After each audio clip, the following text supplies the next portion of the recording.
Daytona? Let's go away? No, I think you're wrong. It's Daytona. We just haven't left yet. Fantastic circuit that we have here today. 200 laps, 500 miles, and 31 drivers, all desperate to score crucial points in the toughest series in the world. The All-Rounder Series here, as this, the majors, the European bracket of the majors, stays in Daytona because we are oval bound in Gen 6 NASCAR vehicles. Qualifying was already done prior, so we'll get ourselves the rundown then of the grid. It's hashtag #DoYouMind, the observer of sim racing, Jake Sperry, joined as ever with Cameron Walsh in the commentary booth. Qualifying went as follows. Stephen Baxter will be on the front row with Trevor Vavrosky alongside. Uldis Puteklis will start from third with Jared Morgan on the second row. Row 3 inside, James Merrill's the outside for Bram Reniers with the gentleman John Roberts, George Gruber, Alexander Khrushchenov, and also Ashley Blake Hood rounds out the top 10. You look further down, you're seeing row 6, the likes of Casper de Course and Tristan Bottis. You're seeing the likes of Kurt Crum down there, Jamie Fluke. Very surprised to see him down in 16th, but expect him to make some gains. David H. Baker, Topani Linluoto, one of the favourites, looking to try and make some places. Poika down there, David Barraclough, and the hair flick Kip Stevens there, with Marcus Niskanen rounding out our 31 that we got today. But Cam, restrictor plate racing. Oh boy, this is going to be a blast. Hello everybody, yeah, it's going to be interesting. We've got people whom could be considered some of the fastest in road racing, and we have strapped them into these stock cars. This is going to be certainly exciting for me at the very least, but we'll have to see how these guys can learn. They can be quick around a racetrack, but let's see how they do in the draft. Let's see how they do in the draft. Indeed, this is completely different from what most Europeans would normally do. And in fact, the question is, they're going to be turning left, but we will certainly see how far many drivers will turn left. I have been told that if you turn right, you do typically get to die. That's not the way that most people want to see their races end. Of course, there will be pit stops, there will be difficulties. I don't think we will be having ourselves the traditional NASCAR stop as it is right now in terms of split points or chase points, but that's certainly not going to be the case. We're going to go 200 miles flat out overall. So rounding NASCAR 3 and 4 for what is the pace lap that we have going on out on circuit. You'll see the lights are off of the iRacing first safety car. It will be coming down onto the lane. Now, well, time will be in of the essence. So pace car dives in, green flag, and let's get ourselves going. Let's go racing. Everybody check up. Everybody doesn't quite understand it, and that's one already off into the wall, and that was Alexander Khrushchenov, who got completely caught out by all of it. We'll see how that all works out. Green flag goes racing, and already that has created carnage, mayhem, and we already have a breakaway of 6, 7, 8, 9, and the pack will now very quickly need to think about forming here, otherwise they're in trouble. Single file, it pretty much already stays then with George Gruber, who was the man who got off of it 8th to 1st at the moment, Baxter 2nd, Trevor Vavrosky, Puteklis, Merrills, Morgan, Reniers, Blake Hood, Roberts. That's how it works now as they start warming up through 3 and 4 for the very first time. Casper de Course and Travis Henderson desperately trying to stay onto the rear of the draft, but right now it's going to be a case of breakaway packs have already formed in the early goings, and an instant dive down to the inside then. Penalty for Trevor Vavrosky. He will have to take the drive through very, very early when it goes wrong. But Cam, you know, disaster start there for everybody involved. Yeah, it's certainly not. As you can see, the Grizzly Motorsports Chevrolet driving down pit lane, pulling into his pit stall and taking an early stop. You can see how it split the field so quickly, and that sometimes can be a good thing. It keeps people away from doing side-by-side racing. You can see the front pack on your screen right now. As you might not be used to seeing triple numbers on these stock cars, but that's how we have so many drivers in the major series all across the vast spectrum of the world. So this is just a normal thing, as you can expect. But you can see this front pack of 8 cars now moving across the start-finish line for the first time. Yeah, they certainly are. Well, second time actually, Cam. So they've already done a lap. They've already done one lap more as Gruber at the front of this train. We've got 2 wide, though, behind as the high line being worked by 2 drivers currently. One is Travis Henderson, the other is David Baker, trying to make things happen against David Van Broek, and also the driver of what is going to be Casper de Court. So right now, the 417 finds himself in position, but that high line worked well against the train of 5 there. So that meant that Travis Henderson had that ability to go through with David Baker in tow, and they're still going to run that high line. I think they want the pair of them here at this stage, Cam, to try and get that jump. But you're going to see here another driver jump up to the high side now as Tim Claessens tries to work it. And now suddenly, as quickly as it was 5 on the high side, or 5 on the low side, sorry, it is now 5 on the high side. Well, it is all about moving your machine to get to the momentum, to get your slinging, to get your shots around the front two, drop down in front, and that will leave the top 3 stricken just for a moment. They should have a little bit of overspeed, but it should peter out. You can see the back 2 dropping. The 11 machine and the white car in front of them are dropping. And that is because they weren't able to get that full draft as they went through the corners. Now they have to slot themselves in. They'll have to decide. The 11 car leaves the lower car hanging. He wants some of that draft on the high side. This is going to happen routinely and repeatedly every single lap for the rest of this race.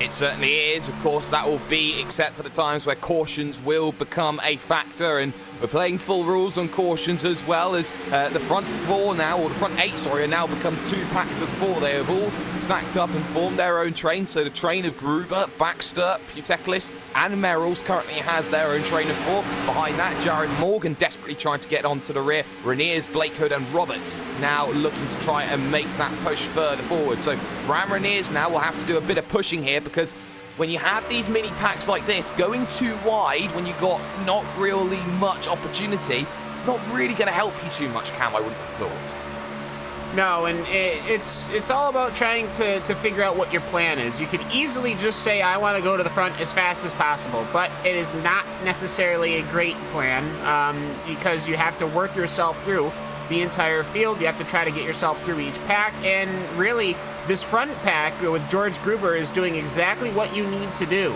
The Diat Racing Club driver of the 123 machine and the rest of this pack here just all staying in line. They don't want to go anything crazy. They don't want to do anything out of what you would consider to be the norm for this early stage of the race. The Daytona 500 is, a lot of people don't really recognize it as such, but it is fully an endurance race. This is a very long race, 200 laps around this Daytona International Circuit, and it is a very challenging thing. So sometimes you just got to try to take it easy, but they're not taking it easy, though, behind the starting grid, the front pack.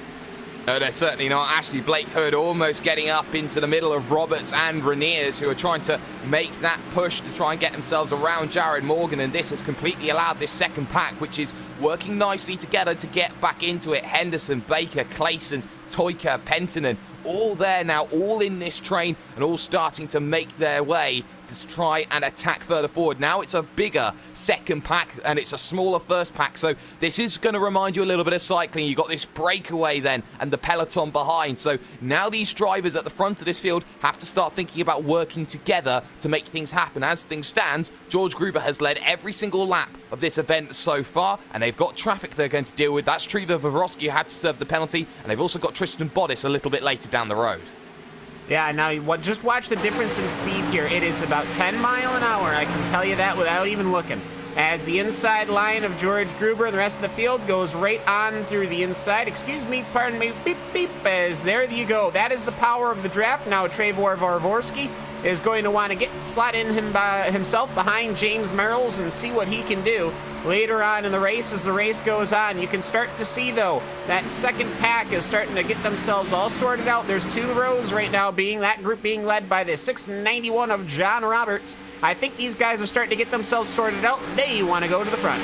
They certainly do want to go to the front and can. We're seeing a lot of emphasis on that high side. We see in things like the NASCAR Peak Antifreeze Series that the high side, sometimes it doesn't want to be run in the early stages because you need a lot of drivers to come and help you. Well, right now, this high side is being run more than it is on the low side. So drivers want to rubber in that high side because it means that high side will become more aggressive and more helpful when it comes to the latter stages of the event. Yeah, I mean, the track does have a wear in it. I don't think it's too much, but it does have a wear in. It's mostly a temperature of the track is what affects everything. It's 73 degrees Fahrenheit in the air, 81 degrees in the track surface, and I'm sure you'll give me the weird calculatron version of what those temperatures mean in other countries. But here in America, it's 81 degrees Fahrenheit. All right, thank you. But this second pack now seems to be kind of merging into one line on the inside. I think they see that they've got some lap traffic to contend with, and they want to make sure that they get around that quickly and hastily. But this front four, they are really pulling away here. Yeah, they are starting to pull away. Then the gap 2 seconds then between Merrills and John Roberts. So you can see now this pack, this chase that you got going on, and very quickly, Jared Morgan, who started fourth, has completely dropped off of the rear of this group. Just looking at his vehicle, there is a lot of rear spoiler damage there that he's got to contend with. That's going to be affecting the aero over his vehicle cam, and that's why he's unable to keep in the draft of the drivers to the likes of Eric Micker and Kurt Crum just in front. Yeah, absolutely. And that all he has to do, though, is try to focus, try to stay in with some pack, as there is a very quick pack in the back that he will eventually be caught up to. But when he comes into pit lane, he can decide, all right, guys, are we going to just try to repair it? Are we going to see what we can do? Which that is going to be a pretty tall order to ask the pit crew to repair that hastily. So I would strongly advise to get that Toyota Camry into pit lane when the pit stew happen, and taking that fast repair and get that thing back out there.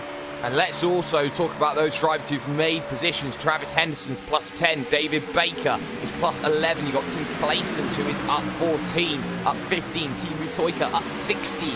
Marco Pentinen. Clearly, they are not being sorted out by qualifying. They've all got themselves able. A little bit of wiggling in that second pack there. Actually, Blake Hood was trying to open up a bit of a gap for himself. It checks on back because now Travis Henderson thought about going high. He got no help, so everyone dives back down to the low side once again, looking for opportunities to try and work that high line again, looking to try and get some benefit to go forward. Half a second, though, has suddenly come off of this train because now they are both behind Bottas and Vavrovsky, and that train just gets 2 more bigger. Yeah, and I was actually watching Jared Morgan slot in as well, as he found himself slotted in right ahead of Joshua Wolf, as that means that he's going to find himself, at least for now, comfortably in. So just this constant positioning is going to be challenging pretty much this entire time, as Vavrovsky there has found himself in.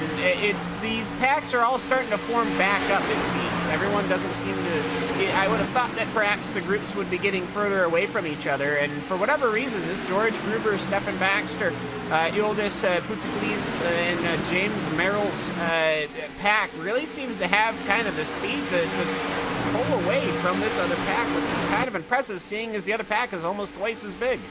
Exactly. The pack in behind has a little bit of traffic to deal with. Alexander Kursanov now will pull off to the high side to allow the leading train of 4 an opportunity to go through, as the high side trying to be run desperately by Ashley Blake Hood, but you can see now that he's got nobody helping him on that high side cam. That means that he will be out of the draft, and what you essentially call that is being freight trained to the back of the field, because he's had no help at all about trying to make that move. They've all been very happy about staying in the draft then with the likes of what was going to be Bottas and Vavrovsky, but Bottas has had enough. He wants to get around Vavrovsky. That is for position. And also John Roberts now just trying to work that high side now, trying to find that way past, and I think he wants to use the driver of Bottas as a pick here in this situation.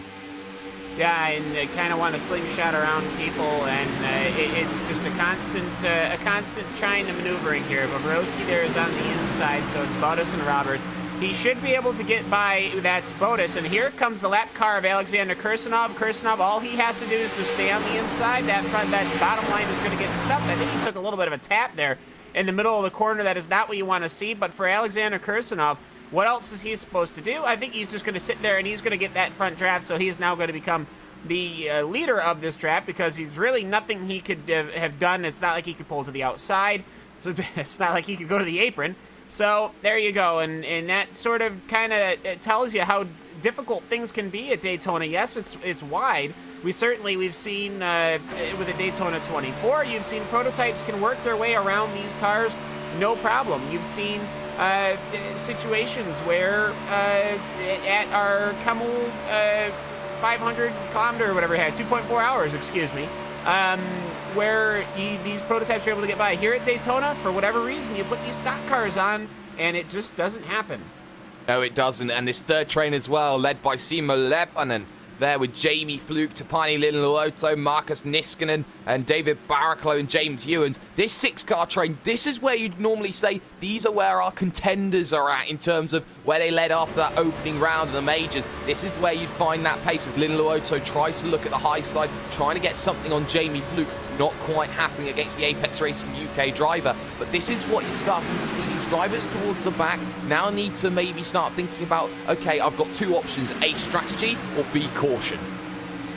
Yeah, and I would just go full on their strategy. These guys have been running fairly straightforward here as David Baker is now starting to find himself in the middle of a freight train on the outside as everyone works to get around Alexander Kursanov as the outside line seems to be coming into play. They're not that far behind James Merrills and Ulis and the rest of the front pack, but Trevor Bobrovsky is trying to lead this charge in that number 10 machine.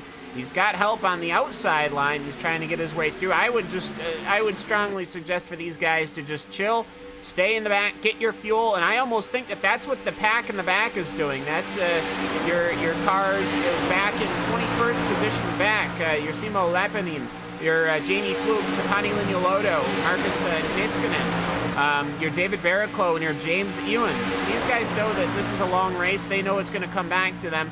As long as they stay on that lead lap and if they can continue to do their runs, they should be able to stay in contention. And the big thing is that they are safe, Jake, if in case there's a big incident.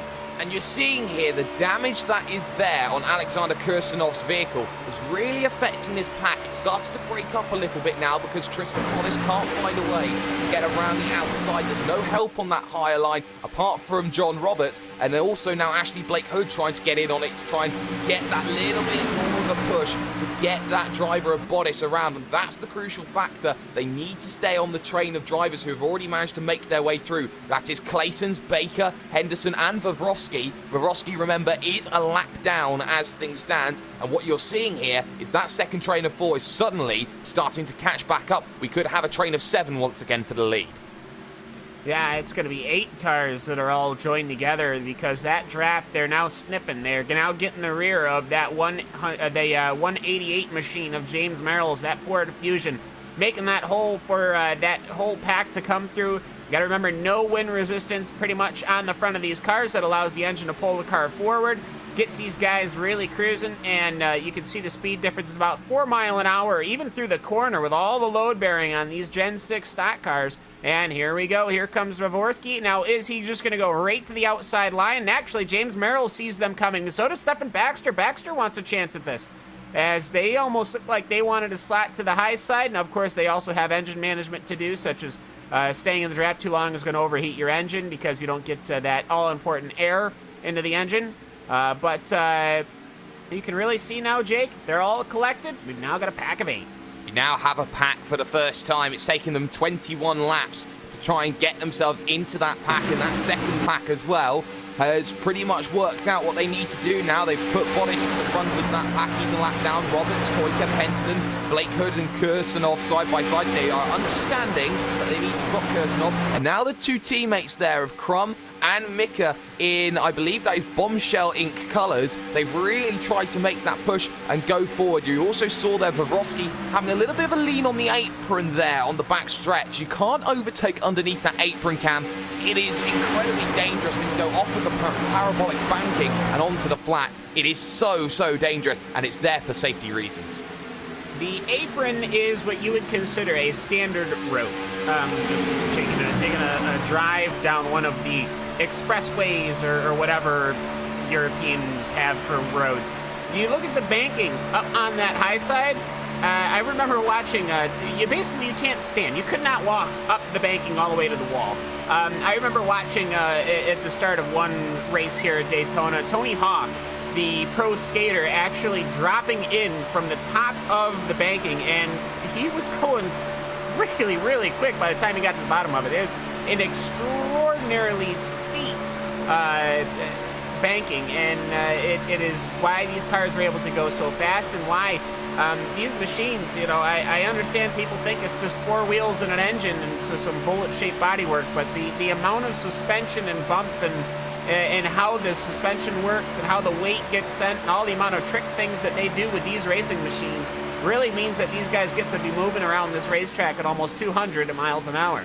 Read some more to the back of the train then as we see Penton, Toyka, John Roberts in terms of the battle getting themselves up there. Also Tristan Bottis now on the back of this train. So now the first front pack has officially formed. David Baker in there, Tim Clayson in there as well. As a lot of drivers have been making that push, getting themselves up there. Bottis is trying to work that high line because he wants to get as far forward as he can, try and lose the lap, but he's not even in the position here, Cam, where he can use the lucky dog, because that would go to trigger Vavrovsky if there were to be a caution. Yeah, and what that lucky dog is, and I'm pretty confident that it's in these rule sets. Yes, okay.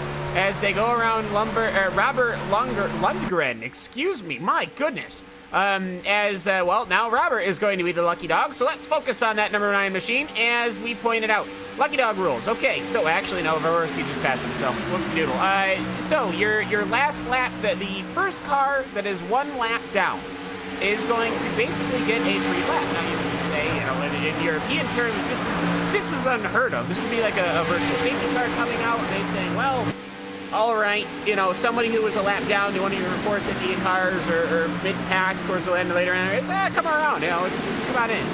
A lot of people seem to not like it in the rest of the world, but what it allows is that it allows perhaps, a bad pit stop, an issue perhaps where you were on pit lane when a caution came out, or a caution came out just after pit lane, because, and we will have to talk about this fairly soon, pit lane is always a dangerous situation as far as creating cautions go, and that will allow them to forgive that lap down and bring them back to the lead pack. So we always constantly have a good flow of cars and a good sense of battle on top of closing everyone in with a caution. Exactly, we haven't seen a caution yet as we look to start lap 26. The train stretches back, train of 10, which is in reality a train of 12. So the top 10 in this one all split by a second, which goes all the way back in terms of the racing. And you look all the way back at the likes of position 26, this third pack, you're starting to see 2 lines being formed. Lin Luoto looking to push up on the high side. You got Leppänen there, Niskanen and Jamie Fluke. So the Finns have decided they want to push. And let me be clear, Cam, we've seen a lot of the World Cup of iRacing, and Finland are surprisingly good when it comes to ovals.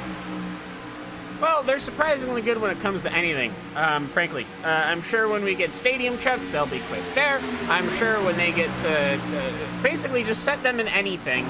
It's a bit like Hugo, actually. You just you set them down in a car and you tell them to drive or thrive or however you want to do it. And for whatever reason, the lap times are always competitive. Don't know why. That's just how things go. And these guys, they will get up to speed. They will start understanding how the draft goes, because you really got to lower yourself into it. I will say, out of this starting group, this is the one that was kind of the issue rebound, because if you just look to the front grille of Tapani Liniuloto, you look to the front grille of Simo Lappinen, it's as well as Bram Reniers, really. These cars are a bit of the walking wounded. You've got that 002 of Markus Niskanen. It's impressive to see these guys still continuing to manage the speed that they are despite the damage, and at some point I'm sure once the pit stops start rolling, they'll get those cars fixed up, and once they get those cars fixed up, watch out, the Finns will probably be coming. Let's talk strategy then, because we're about halfway towards 2/3 at the end of this opening stint of driving. Of course, we're looking at these first lots of green flag stops if things get to there. What are we expecting then in terms of these stops? We do expect fuel, we do expect tyres on a normal stop, but, how long are we thinking about going? What will drivers be putting in their mindset when it comes to this strategy game? Well, I mean, you want to get your fuel, and while you're getting your fuel, you might as well, at the very least, get outside tires, because they can get all that all at the same time. I imagine that you could probably get 4 while you're getting a full tank of fuel if you run it to the absolute drive, but I don't really see the need for the tires, per se. Surprisingly, these things are really durable. It's not like they're racing at Atlanta, Georgia. I can't even get into that point. You'll have no idea what I'm talking about. It's not like they're racing at a racetrack where it's a much more abrasive surface. The loads on these tires are very well. It's actually, I see an airplane land in the background, so hello, welcome to Daytona. It's one of those things where you really can just deal with only taking 2, and sometimes I think what will happen is they'll take 2 on the outside, then the next pit stop they'll take 2 on the inside, then the next pit stop they'll take 2 on the outside. But I think perhaps the crews might be fast enough to really allow them to get all 4 tires and a full tank of fuel. But the big thing for me is communication. Knowing that the car in front of you is going to be going from 200 mile an hour to 60 mile an hour is a very important part of going down pit road. Now, we can't just stick our hand out the window, so people will be very dependent on chat, very dependent on signals, to basically state, hey, my intention is to go down pit road. If you're on the inside line, expect me to slow up, because going from 200 to 60, Jake, is a very tall ask. Yeah, that's certainly the case, and I think that's what we're seeing here right now, is that no driver wants to attack that high side. They know that the green flag stops will be coming relatively soon, so that's going to mean that, you know, why would I attack that high side when I know that I will have to come down in onto the lane very soon and have to make that stop? If I'm caught on that high line, Cam, wouldn't you have to say that I have to work then to try and get myself down onto that inside, as there's a little bit of a feigning of trying to make this happen from third in the train. Yildiz Putekilis was thinking about going to the high side. There's a think further back as well from David Baker to try and get around Travis Henderson to go to the high side. But these thoughts, they're not going to help you too much. As you can see, again, another half little look to the high side then from the drivers of Merrells and Putekilis. I think some of this might just be that they're trying to cool their engines. You got to remember, when the air is not really hitting the engine underneath that hood, that's why the car is able to move forward. That's how it works. So I think perhaps people are starting to maybe get on those digital dashes that they have in these Gen 6 machines, starting to see, hey, I might be starting to get this thing a little too hot. I might want to start, getting out into the cooler air, getting this V8 engine a breather. As I mean, of course, if you end up getting a push, then sure, you can take it. As I will say, from first all the way back down to 13th, as well as a couple of lap cars, is all one pack again. So we had that early run, Jake, but now it is all one massive group, which means that when these guys do come down pit road, it is going to be something to watch. The second pack is a pack of 5. Debbie Van Broek at the back, and going forward, Joshua Wolf, Jared Morgan, Cordell Cologne, and Dawson Brock, all trying to work together. Crucially enough, there are enough Grizzly machines here in that pack to really have a concerted effort, and when you have people working together to catch the train, that is always going to be really beneficial. Car to the high side, though. 2 cars to the high side, though, in the top pack. Penttinen and Roberts want to try and push on this high side. They've got a good run, and they can pull themselves alongside.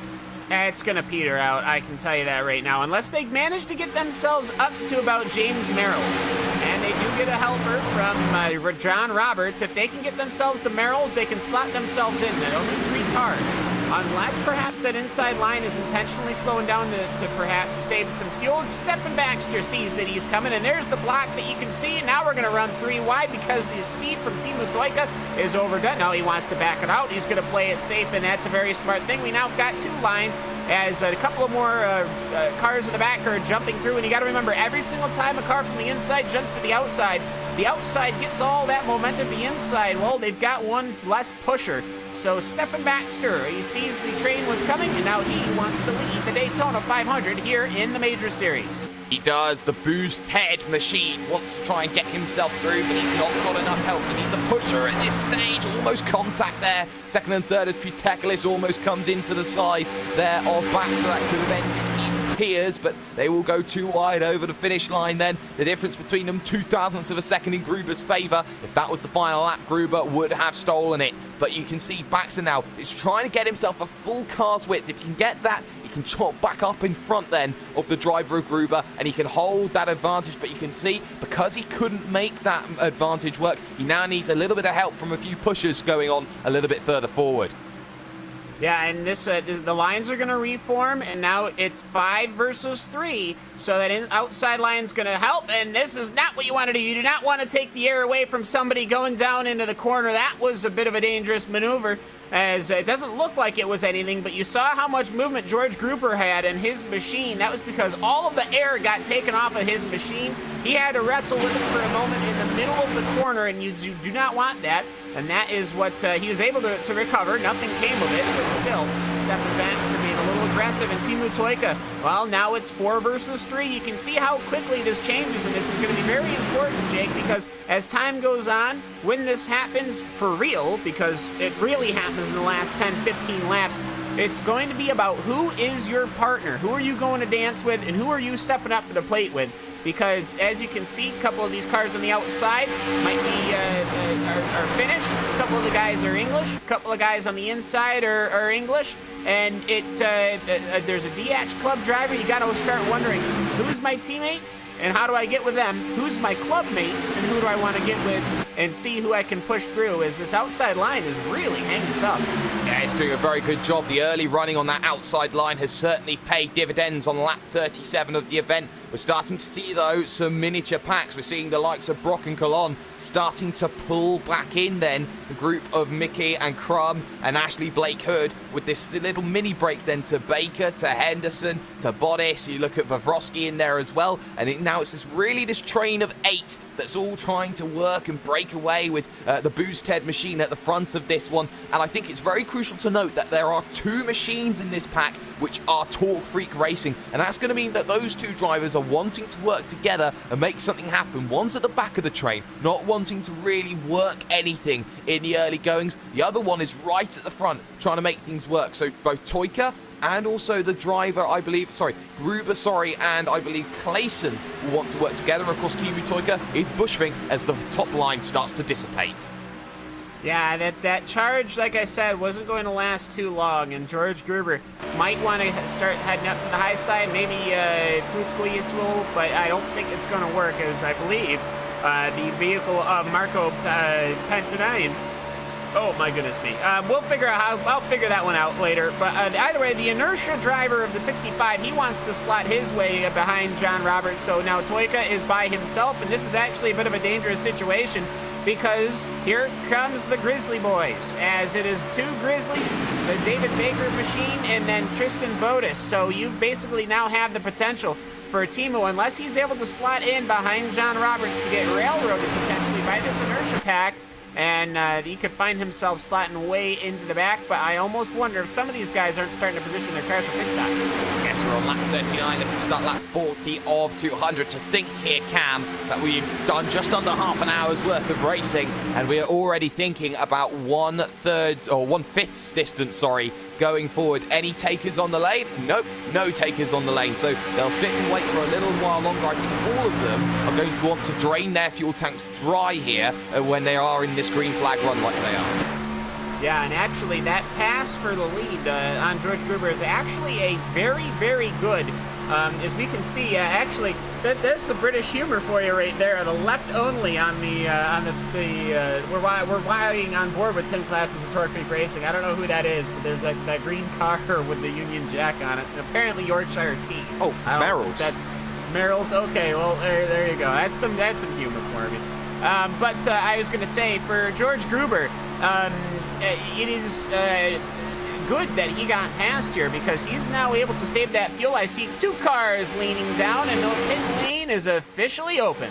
It is. That's Kurt Crum and Eric Micker. So they're both on a strategy call at the end of lap 40. They're going to decide to do, I believe, a 4-stop, and a very interesting 4-stop as well. They pit in early now. What will this mean if they come in and get the caution as Robert Lundgren comes in? What happens when you go through? Second train also dives in. Niskanen, Liluoto, Leppanen, Fluke, Stevens in there. Casper de Kort gets all shades of wrong, as he may get an unsafe entry for that one, as well as Kirshenov diving in. Noticing a lot of these guys, they're putting they have to put the cars in reverse to slide out of the pit stop. Everybody, it is a concrete pit lane. I have been saying this for 2.5 months now. Somebody has to listen to me. It's a concrete pit stall. It is you're going to slide through it. There is no grip. As watching these guys start to pull away now, the times, I'm sure I'll look through in a moment as these guys work their way through. Now, this is actually going to be fairly surprising. You can see tons of cars now on pit lane, Jake. And as the 96 had a spin and crashed into pit lane, according to Hugo, I have to say, everyone here is going to have a dance partner.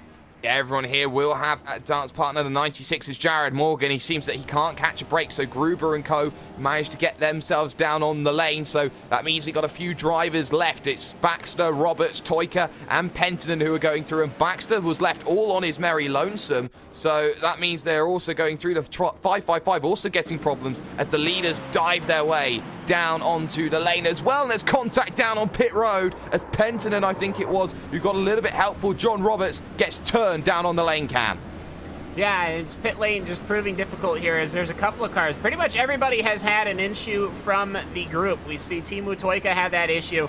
The 96, we had that issue, and the 555 had issues. So basically people are getting on the blinders on the outside. And there goes another car. There's the 691. So these guys are not having a good old time here. And actually, that was some car-on-car contact. Perhaps these guys still thinking that, well, you get to that outside line, Jake, it's not so ethereal anymore.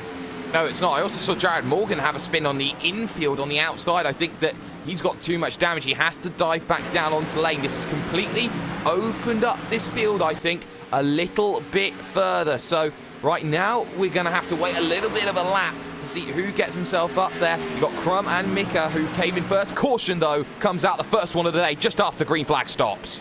I see the 96 machine of Jared Morgan. He was stopped on the bus stop, but I don't know if that's what the caution is for, because that is well off the track. That's one of the Grizzly Evolution cars. It is. All right, so there's that the pink Zai machine is now sitting on pit lane. So unfortunate at the end of the day. I don't know necessarily what happened. Car looks all right. Maybe they forgot to put fuel in it or something. They had accidentally clicked in the attempt to get the fast repair clicked, accidentally clicked off the fuel. I don't know. Well, it was a slow vehicle, it was a stopped vehicle, it was enough to cause the first caution then of the day. It's never ideal, but what this has done, it will bunch this field up again. So all the big gaps that we saw in the early stages then, Cam, they will all close together. And the fact that we've only just had a stop, I mean 2 or 3 laps ago we're talking about, so pretty much a blink of an eye when it comes to this race. I doubt we're going to see anybody decide to dive down onto the lane. Anybody who stayed out would now get a free pit stop, but they'd be at the back of the field. Yeah, and I mean, everyone, I'm pretty sure everyone came into pit lane that time. Yeah, so everybody here has pitted. Nobody's going to come in again. I mean, I guess you could argue we ran a lap and a half in green, plus we're going to run all these pace laps, so maybe we should take some fuel and drop down. That means that we're going to stay out that much longer. And if we were the teammates, yes, in theory, you're going to be able to, keep yourself up in the contention. But I don't think anyone is going to do that. I don't think anyone is going to want to do that. Right now, your leader is currently Marco Pentinen, which I still have not had the time to figure out how to pronounce that. But it looks to me as here comes Timu Toika. I think Toika picked up a little bit of front-end damage, and he wants to get that fixed. Yeah, I think he does. He'll be the only taker down the lane. No, we got 2 more there. Henderson and Baker will also decide to dive down onto the lane, as does Wolf, as does Roberts. And I think they're trying to get a couple more fresh tyres, potentially. Maybe they're looking to try and get that little bit more top-up on fuel to go a little bit further. I think the latter is the more likely, Cam. Yeah, they're going to want fuel. Nobody's going to be getting tires. I mean, people are probably going to get tires because they forgot to slot them in. The tires are not that important here, so anyone that is getting tires, everybody's sliding through pit lane still. Just angrily shaking my fist at my computer monitor. As Tapani Lignoloto gets his service and off heated away, and I think this is important to get these cars repaired. You want to get these things fixed. You want to get these things as aerodynamically sound as possible to play in traffic. And really, as long as you're with teammates, it shouldn't matter whether you're starting at the front or the back. Well, it is worth noting they do have one fast repair available to them, so they have that certainly there in terms of availability to work. Ladies and gentlemen, what we're going to do is we're going to step aside very briefly for one moment. There'll be more of the Daytona 500, the majors, the Euro majors, Daytona 500 after this.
40 laps of clean running, a green flag pit stop, and then suddenly the wheels fell off the wagon of Jared Morgan, and as such, we have our first caution of the day. We see pitters come in up and down the field, and it's the driver who started 27th, already up at the front of this field. Marco Penttinen will be leading the field off through Stephen Baxter, Kurt Crum, Eric Mika, and George Gruber going through. Now, this first start that they had didn't quite work out in favor of these drivers, Cam. They all managed to mess it up, mainly because of the fact that once the green flag drops, you're free to go and overtake on the outside. And I think that's what the driver of Baxter got caught out on leading the field, because he thought he had as long as he wanted to make that go. Yeah, and for me, this has been a very excruciating pit stop. Everyone did wonderful. This whole first stint, Jake, was wonderful. And I gotta say, everyone was doing very well. I was impressed. I can't say I'm impressed because these guys are drivers. These guys are racers. They dedicate themselves to what the challenge at hand is. Watching these guys play in the traffic, watching these guys play in the draft, their ability to catch up, their ability to form line, catch up the cars in front, and then try to work their way through was very impressive. I'm being totally honest. Having done the Peak Series last season, having watched quite a bit of racing in my time, this was a very good first stint, and then they got into pit lane. And as the lights go out on the pace car, I gotta say, it was not good. It was not a pretty time on pit lane. They even saw cars hitting each other on pit lane, which is impressive. Yeah, it is quite impressive to see that, but I think that what else we are seeing, Cam, is the fact that these drivers aren't necessarily specialised in that ability. You don't often hear about European oval drivers. They do exist. I know Spain has a very good oval community, as does Finland, but, it's not the thing that you typically get to see, typically get that opportunity. But we have seen a lot of drivers actually prove that they can have this race, and they have raced cleanly, which sometimes that isn't what you normally see. And to only see a one-car incident cause a caution, I think that's the benefit. We still have all 31 vehicles running within 3 laps of the lead, and that's very rare to hear. In terms of Daytona 500, the gentleman John Roberts will be rushing to try and get himself back to the train, but all the pace will be stuck behind Marco Penttinen, who will need Stephen Baxter to try and really work on that run, and he will try and think about, how do I make this work? Don't forget, live timing and scoring is available. Join us, RaceSpotTV/timing. If you have any worries, any issues, if there's a driver that you want to have a look at that we don't have our eyes on, you have every right to go look at that and say, oh, so that's where this person is now. That's always very good. But out of NASCAR Turn 4 and heading to the Tri-Oval lap number 48, we are going to start out of 200. This is the Daytona 500, the majors, the Euro majors. Pace will be stuck behind the driver of Penttinen, who gets an early jump of things as he gets himself going, and he completely leads everyone in the dust. The train already starts to form then. Green flag running at Daytona. Outside line was not able to get traction at all. Putzglius was not able to get going. Merrills was not able to get going. Van Broek was also not able to get going, and all of the high side decides, you know what, I'm going to leave those guys to have to deal with their fate.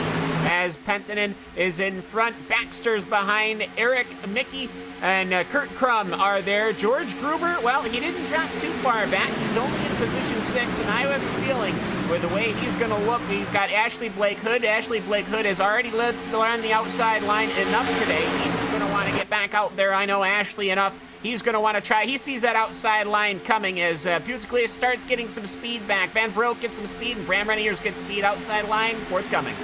Yeah, and you're going to start seeing here drivers thinking about making this train. Big slot, though, from Puteklis as he gets behind Tim Claessens. That leaves 2 on the high line, Van Broek and Bram Reniers. So the pair of them will need to work a little think, though, at the back of this train then from Henson to get to the top. And already you're seeing a little mini pack starting to break here behind the driver of Cordell, or in front of the driver of Cordell Goulon. As he needs to say with Travis Henderson, the train is real. And now we have one driver running the high line pretty much in front of your first 20 vehicles. Yeah, I'm surprised the outside line didn't go. They had momentum for about half of the lap. They started pushing behind that back straight. They definitely could have made something going up 3-4, but nope, decided not to. They want to stay in line. Now, this is the good thing, Jake. We didn't see what happened at the beginning of the race last time. where we had a couple of incidents, had a couple of cars getting into each other, had situations where that allowed everybody to just sort themselves out and break away. So now we've got one massive pack. We're still going to have different packs, Jake, but it's going to be impressive because everybody is on the same backstretch at the same time. Yeah, and you're going to see here everyone now having to work together. You're seeing the three vehicles of what is going to be Brock, Wolf, and Favrovsky. The teammates were all working together on that high line. They got around left and Barrow Blue, and they have a team order in play. They are going to work together and create this high line for themselves. So that is instantly three that can come along here onto the back of this train and work on the driver's say of what is going to be David Van Broek. Yeah, and for me, as I'm watching Stefan Baxter now, he clipped the inside apron just a bit, which is pretty common. I'm trying to figure out whom is going to be that one to go. Everyone wants to be the one pulling out into the high-power train. Nobody wants to be the one that starts it. You basically got to be able to depend on your teammates here. And it's going to be one of those stressful situations. We are 50 laps into this 200-lap event. And, Jake, we had basically all green flag running. The only reason why a caution came out was because of a stopped car on the infield. That's it. There's no other reason for it. So everyone's been clean. We have had some issues and consternations, but for the most part, everyone's running clean. So I'm pretty excited right now. And if I'm Marco Pettinen, I'm at some point I'm going to be worried to maybe I'm using a bit too much fuel being the windbreaker if I wouldn't see him want to start cycling back. The problem is you can't cycle back. You pull out now, you're losing 20 positions. And that's being shown by David Van Broek, who's already back in 19th, 20th, already dropping back behind the likes of Casper de Court. We also have too wide here, trying to run the high line, is the driver of Travis Henderson. He's going to get a bit of help now. The train, then the second part of the train, all decides to jump up high. They need that push. There's a bit of contact in front from the two Torque Freak machines. That's going to push one up into the high side. That's James Ewan's contact. Round they go in the back. Caution comes out. Second one of the day. Now this is the incident here. 5, 6, 7 cars involved, 8 cars involved. This one's gonna need a wrecker 10. As they work their way out of the exit of corner number 4, it was Dawson Brock who ended up having an issue, and we'll see that on the replay. I think they just stacked up in that one round. Yeah, that was all down to what was the incident that happened in front. They all pushed to the high line. Then Cordell Cologne, Travis Henderson, they all pushed to the high line. I think Henderson got going, and I think Cordell couldn't get going. So then you saw I think you saw David Baker start to check up. He tried to get low. Brock had nowhere to go. They all start checking. They all run into each other. And in the end, Baker is the unlucky man who gets the turn, and 6, 7, 8 get involved. But that, Cam, is how quickly things can turn at Daytona. Absolutely. One day you're fine running in the middle of the pack. Now, this is actually from Bram Reniers and James Ewans, the teammates. It was a Ford and a Chevy, and that's the base root of the cause. You have to run the same cars when you're teammates. They don't play well together because Fords hate Chevys, as we can see here. As Bram Reniers, he checked up just a hair. The number 8 machine did, and he got a good bump from James Ewans. You can see it now coming in on the replay here. As they're going in through the corner, you can see right in the middle of the corner, Ewans slows up a little bit, and that kind of catches everyone out. It wasn't a huge hit, but what it did is it sent James Ewans up, and then everybody had to check up, start running 3 wide. People didn't react to it, and that is how you get a big one at Daytona. That is certainly a big one that you get at Daytona. What it will mean, though, for those drivers at the front is that, you normally see the phrase cautions breed cautions. And the moment that you bring everybody back together, there is more chance, more likelihood of an incident happening as it did right here. In terms of where we were from lap to lap, in terms of this race, we all had this stop at lap 47. They managed to run 5 laps, I think, clean before we got the next caution that came up, Cam. So, there's always going to be an issue. There's always going to be a worry. But I think that, the longer that this goes on, the more cautions that get involved, those tyres, they're going to keep getting burned up again and again with the amount of restarts that will have to happen. Yeah, the restarts are your biggest tire wear. And just to kind of go through who was involved in this, as I just want to make sure I'm getting everybody right. I see Jared Morgan, the unlucky day is still continuing for that 96. Almost got out clean, was not able to. Alexander Kursanov was involved in this one. Trevor Varorsky, Joshua Wolf, David Van Broek, John Roberts, Tristan Bodis, and David Baker all involved in this one. And, well, I got to say, there were a couple of really good saves, but for the most of the field that were involved in that one, they just had nowhere to go. Yeah, most of them did have nowhere that they could really work on, as there may be a decision of drivers trying to think about pit road, trying to think not about pit road here. And the answer is going to be no, no, no, no. Thinking about it, no. More no's, a lot more no's. I think we got a couple thinking about it. Yeah, we do have two. Tristan Bottas comes in, and Jared Morgan once again having to come down in onto the lane, as well as the driver in the rear of Casper de Court, David Baker, John Roberts. No real surprises there. Most of the drivers getting involved, having to go and bring that vehicle back around again.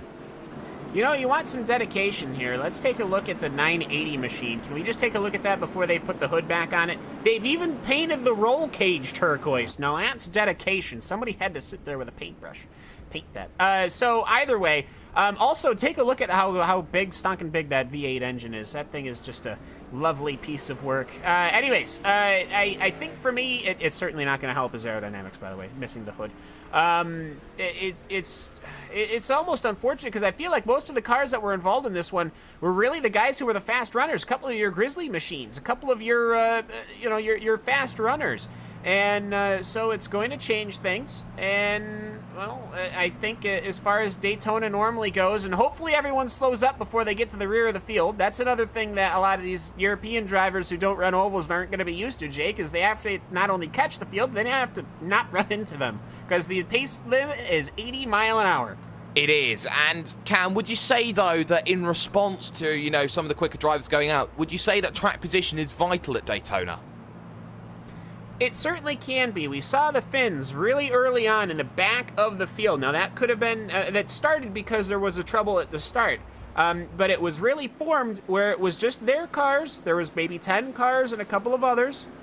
And they basically had their own group. If there was a big one like that, halfway up the track, they could have been completely fine. When you're running in one big pack, the opportunity to be safe like that is far reduced. It certainly is, as looking at the pace car now, I believe lights are off on top of the pace car. So next time by, we'll be going green once again on what would be lap number 57. We'll be looking to start and looking to try and make positions and get yourself forward. And the crucial thing is, we saw the high side, it didn't work on that opening lap, Cam, when they tried to get themselves going. Will they be able to work that high side, get that jump? Will Steve Baxter have a better understanding this time of what the high side needs to be and how Penttinen takes an advantage of it? Well, we'll find out. I mean, as long as they don't spin the rears, which is a very easy thing to do. You got to remember, this is some 850 horsepower pinned right to the rear wheels. It's not like there's a lot going on. You can really easily, and if you miss a shift, you're really just going to make a massive mess of it. So hopefully everyone can get these things going. They get the cars planted. We can get a good restart. That's hopefully going to be the case then, as the pace will be behind Marco Penttinen, who started 27th on the grid, got himself all the way up to position number 1. Baxter, well, he's rarely left the front of this field all race long. And then you got the two bombshell machines, Mika and Crum, looking for opportunity, looking for a way to make things work in this event. iRacing first safety car then. Rounds NASCAR turn number 4. We'll be looking for the tri-oval. We'll be looking to drop down onto pit road.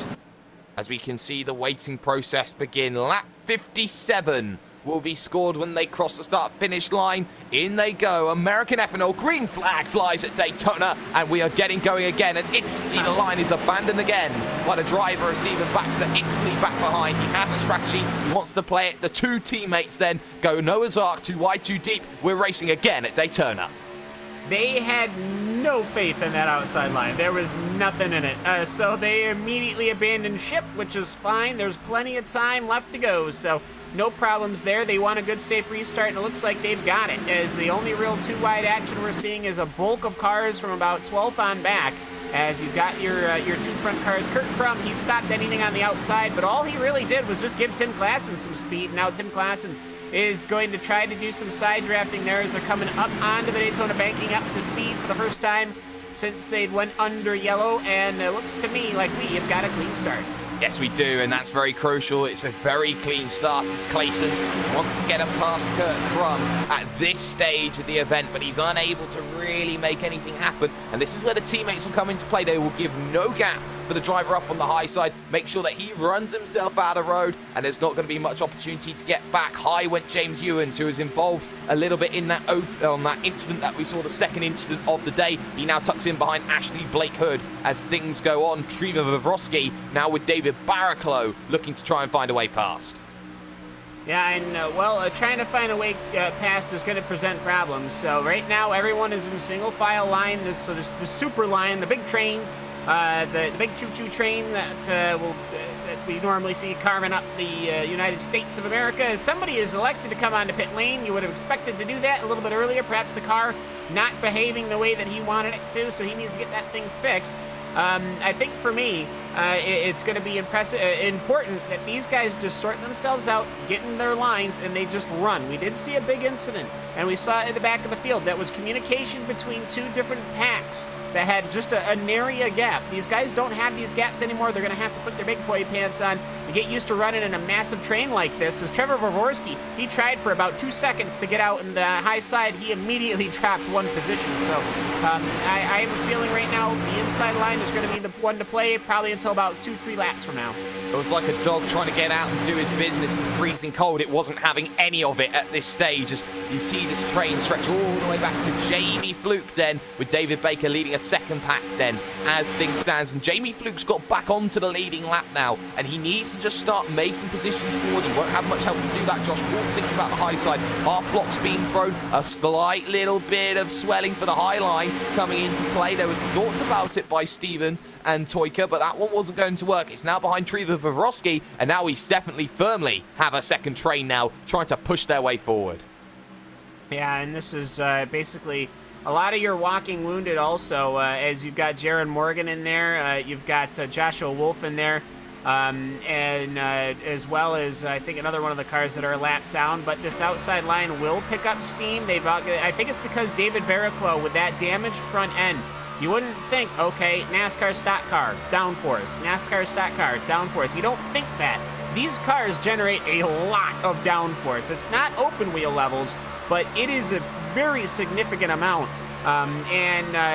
Missing that whole front end, that is going to drop him down. The outside line right now doing about 3 mile an hour faster, and it doesn't sound like much 3 mile an hour, but it is enough to cause that pass, to cause the momentum to shift. And the outside line getting ever more populated as another line is led by Tapani Liniolotto. And that is the championship leader, the tied championship leader, as things stands. No Fernando Antoli here today, so that will mean that sole proprietary of the championship currently lies in Liniolotto's hands. You can see he's got 3 behind him trying to help him out. He's got Timu Toyka there trying to give him a hand. He's got Simo Leppänen trying to give him a hand. James Ewens wants to get on it, and then they're going to get the help then from the train a little bit further back as well. Now it becomes a game of balancing the numbers, almost like trying to balance a company. You need 51% or more to get things going. Baxter once again goes to the high side. He wants to get them to help him to move forward. And he pulls himself up front. I think he gave himself enough time. He's going to get really tapped by Tapani Liniolotto. Liniolotto's got to be careful because this is going to stack everyone up. This is what we saw last time as Baxter is leaving no room for that inside line to wiggle, so they typically have to slow down. He's using the side draft right there as they are going past the Daytona Tri-Oval. And as we pick off lap number 63, so outside line getting strunk as the inside line. And actually, here comes the lap car of Alexander Kirsanov. So this kind of throws a wrench into it. He's in the outside wall. Will he be able to collect anyone? No. So he gives himself a little bit of a tap in the outside wall, but the field goes through, and that is a relief. Yeah, no harm, no foul at this stage, but the second half of the train now needs to start thinking about making its way through. This is where he's going to see most of the Torque Freak boys then trying to make their way through, and they get so just about. There was a little bit of a checkup about 15 back there around the Jaron Morgan sort of area, the Josh Wolf area. I believe that was the driver, David Barraclough, was the one who got a little bit high as things went on, but now the train there with that traffic It's now starting to drop away as the likes of the driver of Stephen Baxter is dropping back further and now down to 4th in line. And suddenly that help that was so beneficial for him earlier on is now starting to just wane away a little bit, as it's pretty much a 6v1 onslaught at this stage. It's one of those situations where it comes and it goes, and for Stephen Baxter, he's got some regrets. He took that outside line away going into a corner. You want to pull out on the exit of the corner so they can give you a good old-fashioned bump, and they can get your car moving forward without risking a big incident. And so he hung out there. Now the outside line will recover, and it will. It's going to just take a couple of laps, because look at how tightly formed the inside line is. There's another car, Casper DeCourt, the number 417, as that Chevrolet is sitting way up high to the high side, up in the dusty stuff. As they get their way through, they wash out. Everyone looks to be all right, working their way around that lap car. But look at how tightly packed, Jake, the inside line is. Look at how nose to tail they are compared to the high side. That is where your draft comes in. That's where you lose and gain your momentum. Yeah, that certainly is the place where you lose and gain the momentum, as it's just 4 and there will be more lap traffic to try and filter in, as well as Baxter gets close to Eric Micker. Has to be careful about that one. And I believe that is Van Broek on the outside with a lot of damage to the rear left of that machine, which is going to be making him slower and slower and slower. The gentleman John Roberts then will be the next vehicle in terms of lapping process for them to get around. So Kurt Crum now currently houses himself in 2nd position, and he's in a good position where if he wants to help that high line, he moves up right onto the circuit if Baxter doesn't get the run, and he then starts to say, you know what, I want the draft now. I know that Penttinen is not going to get much help from my teammate, because my teammate wants to get me up to the top. Jake, I just going away from play-by-play for a second, as they've got John Roberts to swarm. This is some fantastic racing that we're seeing here. This is good restrictor plate racing as they all work past that injured car going down the tri-oval. It is good racing here. The momentum's coming. The momentum's going. Marco Penttinen, he should want to get out of the lead fairly soon here. Otherwise, he's going to be dumping the fuel, and that means that the gas man is going to have to throw more fuel in compared to everyone else when they do pull into pit lane. Or he'll have to kind of maybe break in a lap earlier. You can see some movement in the bottom line. There's one transfer. It's the green car, and then they transfer back. So it's a bit like draft day, I think, when they're picking the characters for those esport games. I can't think of the name of them, MOBAs or whatever, where they're picking their characters. They're trying to pick a line. They're doing their draft. They're picking the lines of who wants to go where, who wants to stick around with what team, who's going to be your pushers, your blockers, and who's going to be your point. Right now, your points, Marco Penttinen and Stephen Baxter. Yeah, it certainly is right now, and well, you have to say they were crossing the beams a little bit. You have to be careful when you cross the beams. You've got to make sure you do that safely, as now that high side is starting to lose the momentum, as right from the middle, Judis Puteklis decides to dive into the middle and want to make things happen. We've been seeing Puteklis trying to work that high line, trying to make that work, but he's not been afraid to dive back into the middle if he thinks that it's not going to be working out for him. He's very happy to run both lines today, and that is a selfless driver who knows how to make positions, gets around Luoto. Yeah, and so here you go. Here's your dump as Marco Penttinen finds himself alone on the inside line. Tim Claessens is going to hover behind. Look at the speed difference from Tim Claessens. He sucks right on up as Eric Mick and Kurt Crum tried to go through, but they didn't have any help.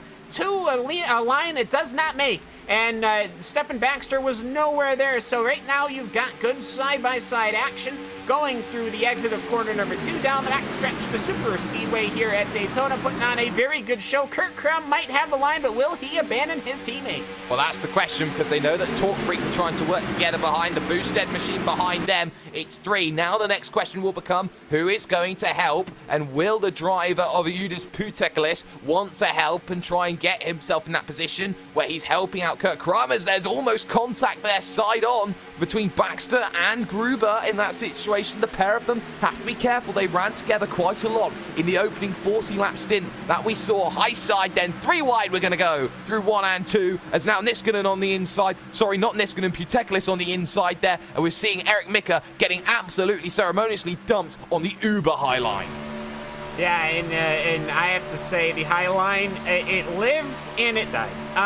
So almost unceremoniously, the teammates getting basically thrown through the train. That's your Bombshell Motorsports machines. They are going to have to cycle their way to the back. There's Marcus Niskanen, the 002 car with a in a brightly colored livery. As he's going to find themselves through. I think there's... we haven't even had any time to talk about the liveries. I think there are some really fun ones out here. I think there's a sheriff's car out there, too. Yeah, there they go. You can actually see, you can review the liveries as the cars are sliding back, Jake, because that's how fast they're sliding back. Yeah, they are sliding back so quickly, and I think the pair of them want to work together, and they don't want to let themselves get away at all. They get a little bit of help, though, on that bottom. They've got Merrills, they've got Toyka, but now they've got to work, and in fact, they're going to be abandoned completely, so they will fall right to the back of that train. Second pack, though, is being led by Talk Freak, Barraclough and Ewans, and you're seeing all at the back, the likes again of Henderson, Brock, you see there Cologne, you see there Kurasakov, all in that group then, and these lot are going to be working together to get themselves up there. 3 as in terms of numbers, better than 2 at the front as they check up again, and that was Lepinen getting pushed down by Linalowoto almost into the apron. Yeah, and I'm actually starting to see that there's 2 separate groups forming here as Kurt Crum and Eric Mickey are going to have to fall out. Here comes this group of Darren Barraclough, James Ewans, Baker, your lap cars, you're kind of walking wounded. This pack actually is looking fairly strong. They're going to be able to close right on in as there's a good side-by-side running in the middle here. Now, I do have to start looking at it. We do have a good green flag run going. These guys will probably push as long as they keep it clean to that second green flag stop. And hopefully these guys will have learned from their lessons the first time. But looks to me, I'm surprised that Penttinen has not yielded that lead. Because he is just burning so much fuel. And obviously, you want to lead the Daytona 500, especially in an event like this where we've got all these cars, it's running strong, we've got good running, good competition. But, and this is a very important but, he's using that fuel.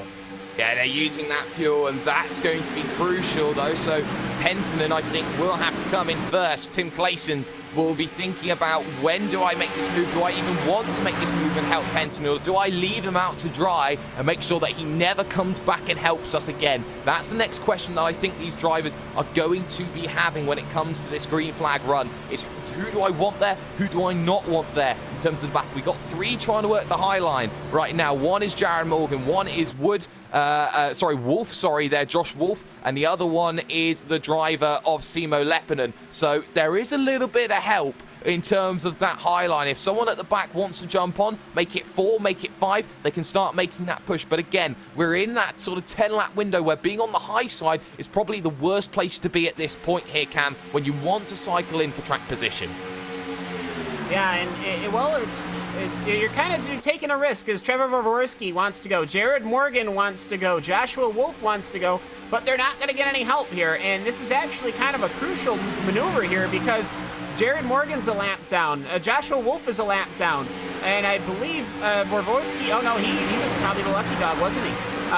So it's good, and here comes Pugliese is looking, perhaps he wants to get the outside line in his 666 machine. He thinks better of it, so it's just positioning. It's interesting positioning, and here we go, here again. Here's the 980 of Tristan Bodis. They've managed to secure a hood to the front of that machine, and now, he's about to get lapped. The speed difference, 188 mile an hour solo, 197 from Marco Penttinen, and here we go. He's going to stay to the outside line, Jake, and hopefully, fingers crossed, everyone gets through.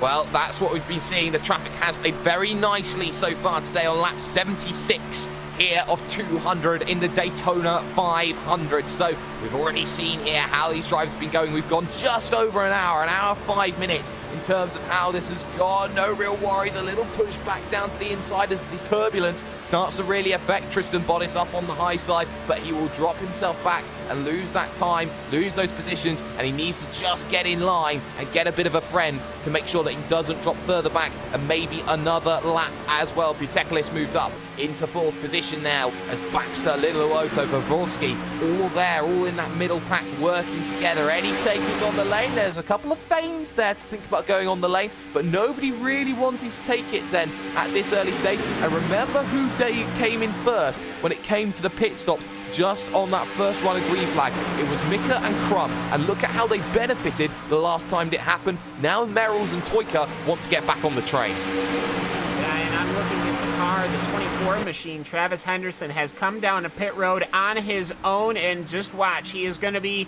a wounded car here, as here comes a pair of lap cars of David Van Broek and John Roberts. They have to slow up here, and now we're going to have a triple stack going through the corner here at Daytona. Let's hope everything gets worked out. Everyone washes out from the corners. One car taps into the outside wall. They're 3 wide going past the start-finish line, and it looks like everybody got through.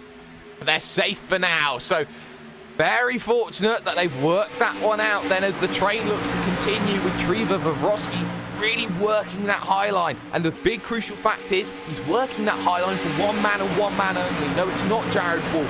No, it's Jared Morgan. It's Joshua Wolf. That's the second time I've butchered Joshua Wolf because I'm so excited about what's going on. Josh Wolf is the man that they are trying to push. He's a lap down. He's in the lucky dog. He's got to be the one that they've got to start pushing and working on to get up there. Vovorski arguably should have the other drivers trying to do that work. Josh Wolf trying to put himself in that position to try and push him up further through the field. Again, no takers when they come to the lane.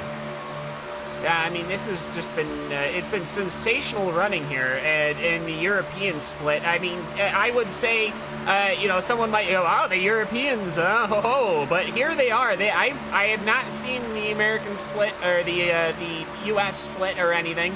The North American split, I think it'd be properly called. Does somebody take a feint down pit road? But that was down the backstretch. So, yeah, that's not a good feint. I mean, this has been absolutely sensational. I mean, I can't tell you how many Englishmen I've done oval commentary with. You can be my David Hobbs, Jake. How about that? As we go through, because David, of course, a legendary NASCAR commentator throughout the 80s, which a lot of people don't actually know. Done quite a couple of Daytona 500s. But I will say this running was good. That outside line, it's just hovering now with Vovorski, Morgan, and Wolf. They're just hovering. They're not going back and they're not going forward. And that's actually pretty interesting. And that's where we're starting to see that high line now start to gain the advantages. More and more drivers have decided they wanted to rubber it in. More and more drivers are getting that ability. Now you're seeing this battle of 5 versus 3 and the 4 behind. You're now starting to see that high line is starting to hold its own in terms of weight, as now that gap will close up thanks to Spanlin Luoto. More traffic to deal with in front. Does anybody think about diving onto the lane on lap 78? No, we're going to go a lap further here, lap 79 then of the event. We saw 40 lap stints pretty much run by everybody when it came to it, as they all looked to try and work their way around that driver there of David Baker. Not the David E. Baker that you see in the BSRTC, David H. Baker, I do believe that we find there in the 33 machine. But we're seeing now these drivers starting to think about it. Pit stop window, I'd have to say for someone like Clayson, on lap 81 of this event, there's my mistake because I was looking at a different vehicle. On lap 81, now you're starting to think, when do I dive? When do I stop? They have been able to save a few laps of fuel though, Cam, when it came to the caution runs. Now, this is interesting. Pettinen, he has run 40 laps. He'll run 39 laps this stint. Tim Klassens, George Gruber, and Putelkis have run 40 laps this sprint, and Trevor Vovorski has run 27 laps this stint. So that means that basically Vovorski's got like 10 laps less of fuel. So he should be able to run fairly well. There's a couple of other cars that have pitted the same time he did. Blake Hood, Marcus Niskanen, Kip Steffens, Jamie Fluke is not. He's one that's on one of the 40s. So you got this good dynamic of where people came down pit lane. That was, of course, influenced by the caution. So these stint lengths are very important because that is where your fuel tank lies.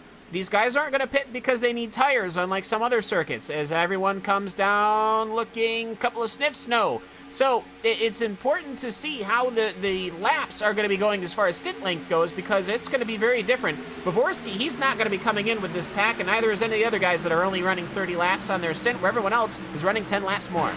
And I think it's crucial to think that, you know, the internal clock, the internal, you know, we're trying to change up what we're doing time on time on time. You know, it's that strategy that will always be the thing that changes, not the driving style, not necessarily how you be aggressive or not. It's the thinking behind this sort of race that everybody has to be careful about as they run through 3 and 4 once again. A little wiggle there from third position of George Gruber, as again he maybe slightly clips the apron down on the inside. Drivers thinking about diving down onto the lane. Again, the answer is going to be nigh on none at this stage, but we're seeing now that the brinks of those trains, the likes of Barraclough and Ewens, trying to push themselves still back into it. The train of Crum, Mika, Toyka, Travis Henderson, they're not too far off of the back of this train. If they get onto the back of it, they have themselves a pretty realistic shot of coming back out again, Cam, and still being in that leading pack.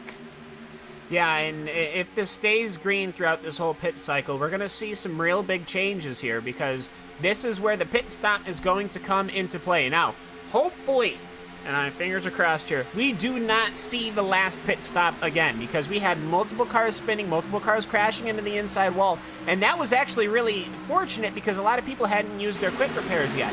A lot of people were able to get their machines working and getting back out on the racing track. That, to me, I wouldn't be too surprised if we don't see a couple of retirements. I hate to say it, but going down on that pit lane is pretty sketchy. And these guys need to make sure they're being careful. They got their one chance. They had it. They used it. Now it's time that they got to put on the good show. They got to get on the pit lane, get their service, and not slide through their pit. You slide through your pit a couple of seconds down Daytona Speedway. Look, there's only, what, 2.5 seconds between the leader and James Ewens. That's 19 positions in 2.5 seconds. So very important these guys hit these stops correctly. Easily done, and of course there is an instant limit which is capped at 26, so these drivers have a lot of responsibility to get themselves into position and cleaning. And guess what, Crum and Mika, almost on cue, dive down onto the lane, the first guys to stop again. They'll be hoping for a caution at this stage to get themselves back up to the front after their gamble failed to pay off early on, and now you're seeing the gamble being done on the high line starting to fall away a little bit, as well as Lynn Luoto now pretty much the void between the gap, as now Stephen Baxter gets onto the back of Ildis Putekilis. Now I think we're going to start to see, Cam, everybody think about diving. Yeah, these guys are taking 4 tires, and I don't necessarily agree with that. They should have just taken the 2 in the fuel, because I think they can get out maybe a half a second earlier, maybe a second earlier. And let's get these guys out. Kurt Crum was actually able to jump Eric Mickey, but it's not going to matter. They're going to work their way here, and there comes the pack. So they are now dependent. Whoa. If a caution comes out, Jake, if these guys get lapped, they're not going to be happy about that one. But this is going to be the play, and here comes the field. Here comes the field. Barraclough then went all spread eagle on the plate. It didn't work out, but you're seeing here the fact that Mickey and Crum have come out, and they've come out pretty much 1 lap down from where they need to be. That's going to be a very key factor. If they can hook onto the back of this drafting pack, they can make sure that they can work their way forward, especially on the fresh tyres as well, that they have available for them to use as they head themselves through 3 and 4 once again. And the leader, Leppänen, decides to drive down the lane. Sorry, Penttinen going down to lane 1's going to go far too fast down the lane. Yeah. You're going to stay for a bit longer there. And that is Putekilis, who went, you know what, if I'm going to speed by 1 mile an hour, I may as well speed by 50. Well, they give you a time penalty depending on how much you were speeding over the limit. So 109 in a 60. He dropped it back down, but we'll see here. Cars are getting their service right now, though. Let's get the battle off of pit road. Stephen Baxter pulling into his stall. Looks like everyone is much cleaner now into pit lane. Here comes Marco Penttinen. He's pulling off. His tires are lit up. These guys got to be careful. When will Baxter come out? That's going to be your battle off of pit road. They are all taking left side tires as well. So here we go. Stephen Baxter, he's gone. So there you go. Just like that, Marco Penttinen has done it. He has pulled a massive gap here, and look at this. His teammate, Tapani Liniolotto, is the one who came out second. Yeah, that's very crucial. Clayson's in, Gruber in, Merrill's in. So we're seeing, you know, the next stringent 2 or 3 deciding to dive down onto the lane. And the longer you leave it out, yes, you'll have fresher tyres, Cam, but the longer you leave it, the more chance you have of being shuffled back into the pack with the undercut. Yeah, and here you go. Here's the pack. The cars are pulling out onto the lane right now, onto the racing track, and here comes the pack, led by Trevor Vovorski. Vovorski does not have to come down soon. This is where it's going to get interesting. They have pitted, 47 laps was on this stint length. So That was 47 laps for everyone else. Vovorski has no interest of coming down pit lane. These guys still have another 11 laps that they can do on their fuel tanks. That is going to be very, very indicative. This is where things get dangerous, because if a caution comes out now, the entire field is going to be lapped.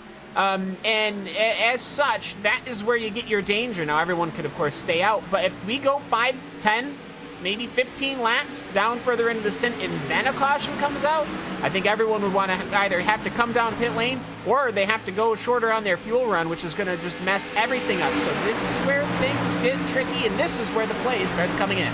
And Tim Claessens, as far as I can see right now, has gone out ahead of Marco Penttinen. So Claessens, I think, has done the right thing, and he's got himself the track position over everybody else then, as the 9 drivers who are still on the leading lap currently stand as this: Vovorski, Blakehood, Niskanen is in there, Stevenson in there. In fact, we're down to 6 there, as well as Dawson Brock and Cordell Cologne have been working together. They are still out there. They are still working this one. The Grizzlies are still looking to put themselves in. And let's not forget, they are trying desperately to stay on to the rear of the likes of the Reniers and co, trying to get themselves the opportunity to push on a little bit further forward and start to really put that aggressive drive, that aggressive fight back into this one, as we see Vovorski let Jared Morgan go through. You know what? It's time for me to save some fuel. It's time for you to let me go forward. But look at that. There was almost a think there from going down to the lane from the driver third in train of Joshua Wolf. That one was not going to work.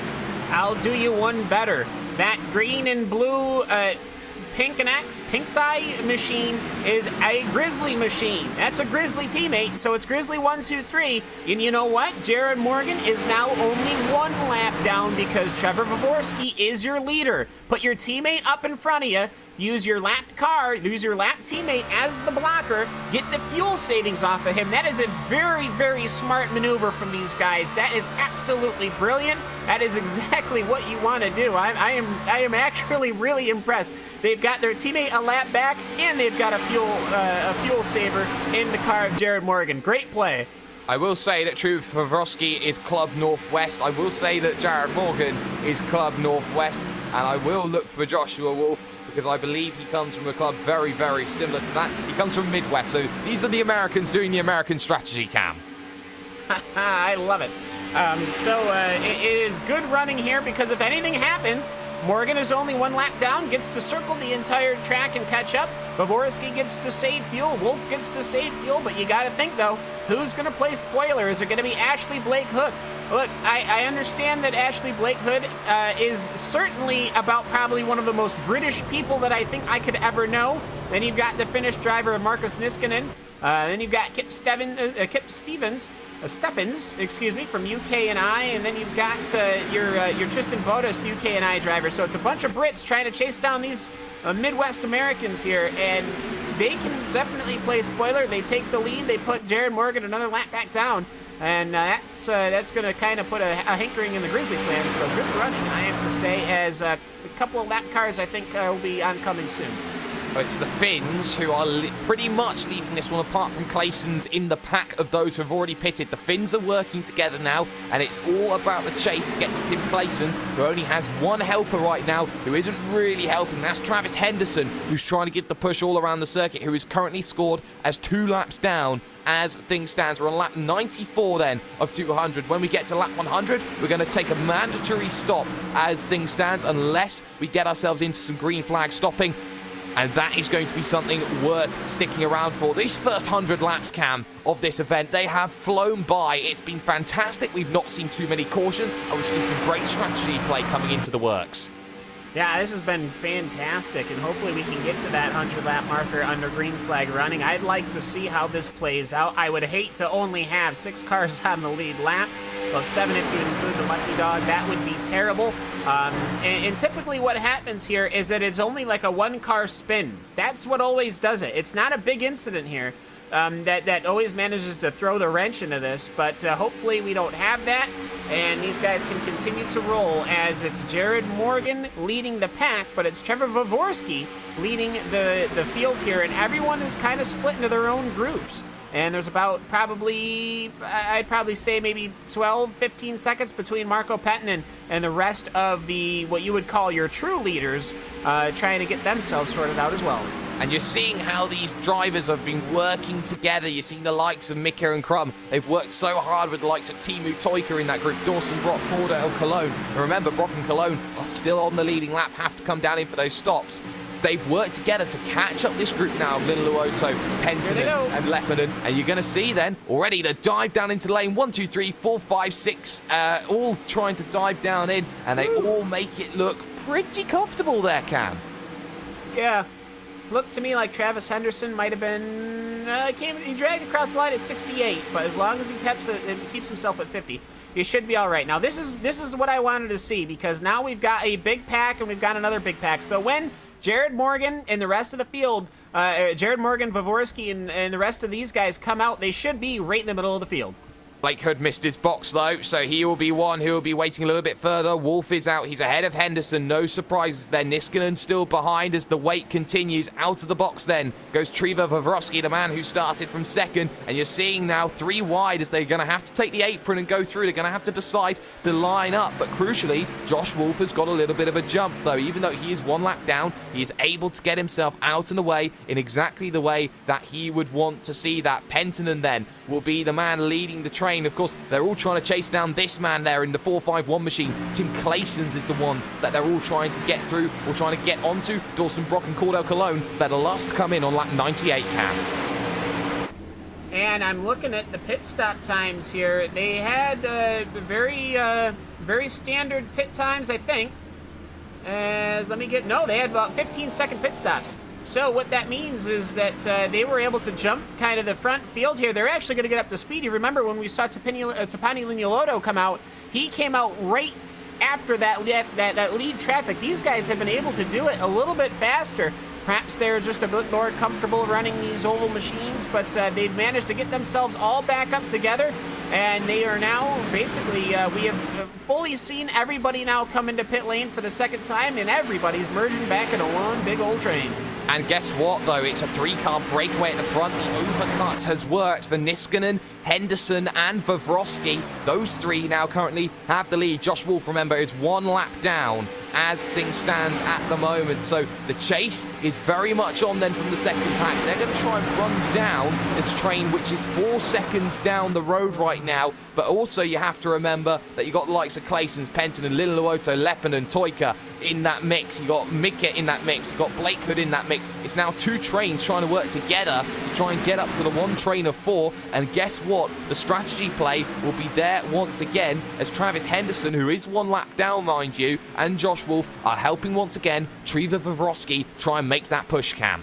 An incredible couple of laps here at Daytona as I was watching Jared Morgan. There were a couple of cars that had come down pit lane. They were running 3 wide left, 3 wide right, 3 wide left again. It was very, very crazy. All the cars in the back were shuffling around and moving, and there were certainly no lanes. Thankfully, they formed up, and you now have an inertia a pack leading right now.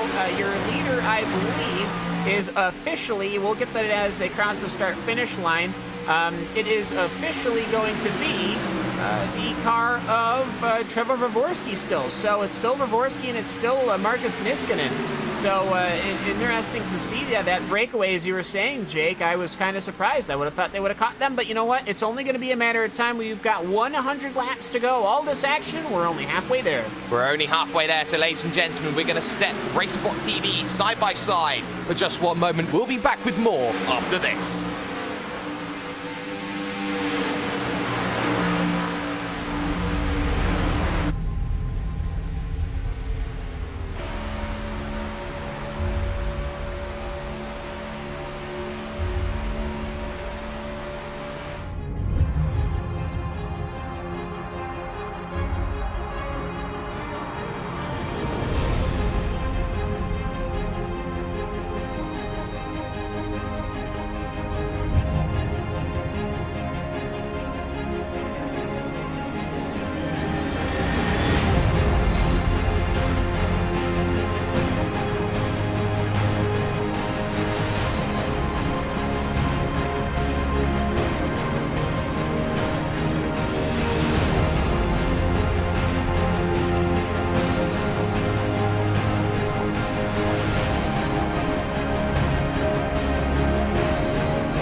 It's a train of 4 against the might of more just behind as we enter the second half of the Majors Daytona 500 European split. And what we are seeing is it's a train of 4 at the front, where you're seeing Josh Wolf and Travis Henderson doing all the work, but the credit is going to the drivers in the back, Trevor Vavrovsky and Marcus Niskanen, who are trying to work to break away from the pack, led by Penttinen, Claessens, Morgan and Blake Hood, who are all looking to try and get themselves in and trying to get themselves up further through the field. They are being chased down here, and of course the alternative strategies coming into play. A caution which happened midway through the second stint of green flag running meant that it was all a little bit heads up. Some drivers came in, some drivers didn't here, and that has meant that we have a 10-lap discrepancy between 2 different sets of drivers coming in that could have an effect come the end of this race if things stay with green flags running. We're here on iRacing Live and RaceSpotTV. I am hashtag Do You Mind Jake Sperry, the observer of sim racing, joined as ever by Mr. Cameron Walsh. Cam, you've said it yourself, you are mightily impressed with this Euro split.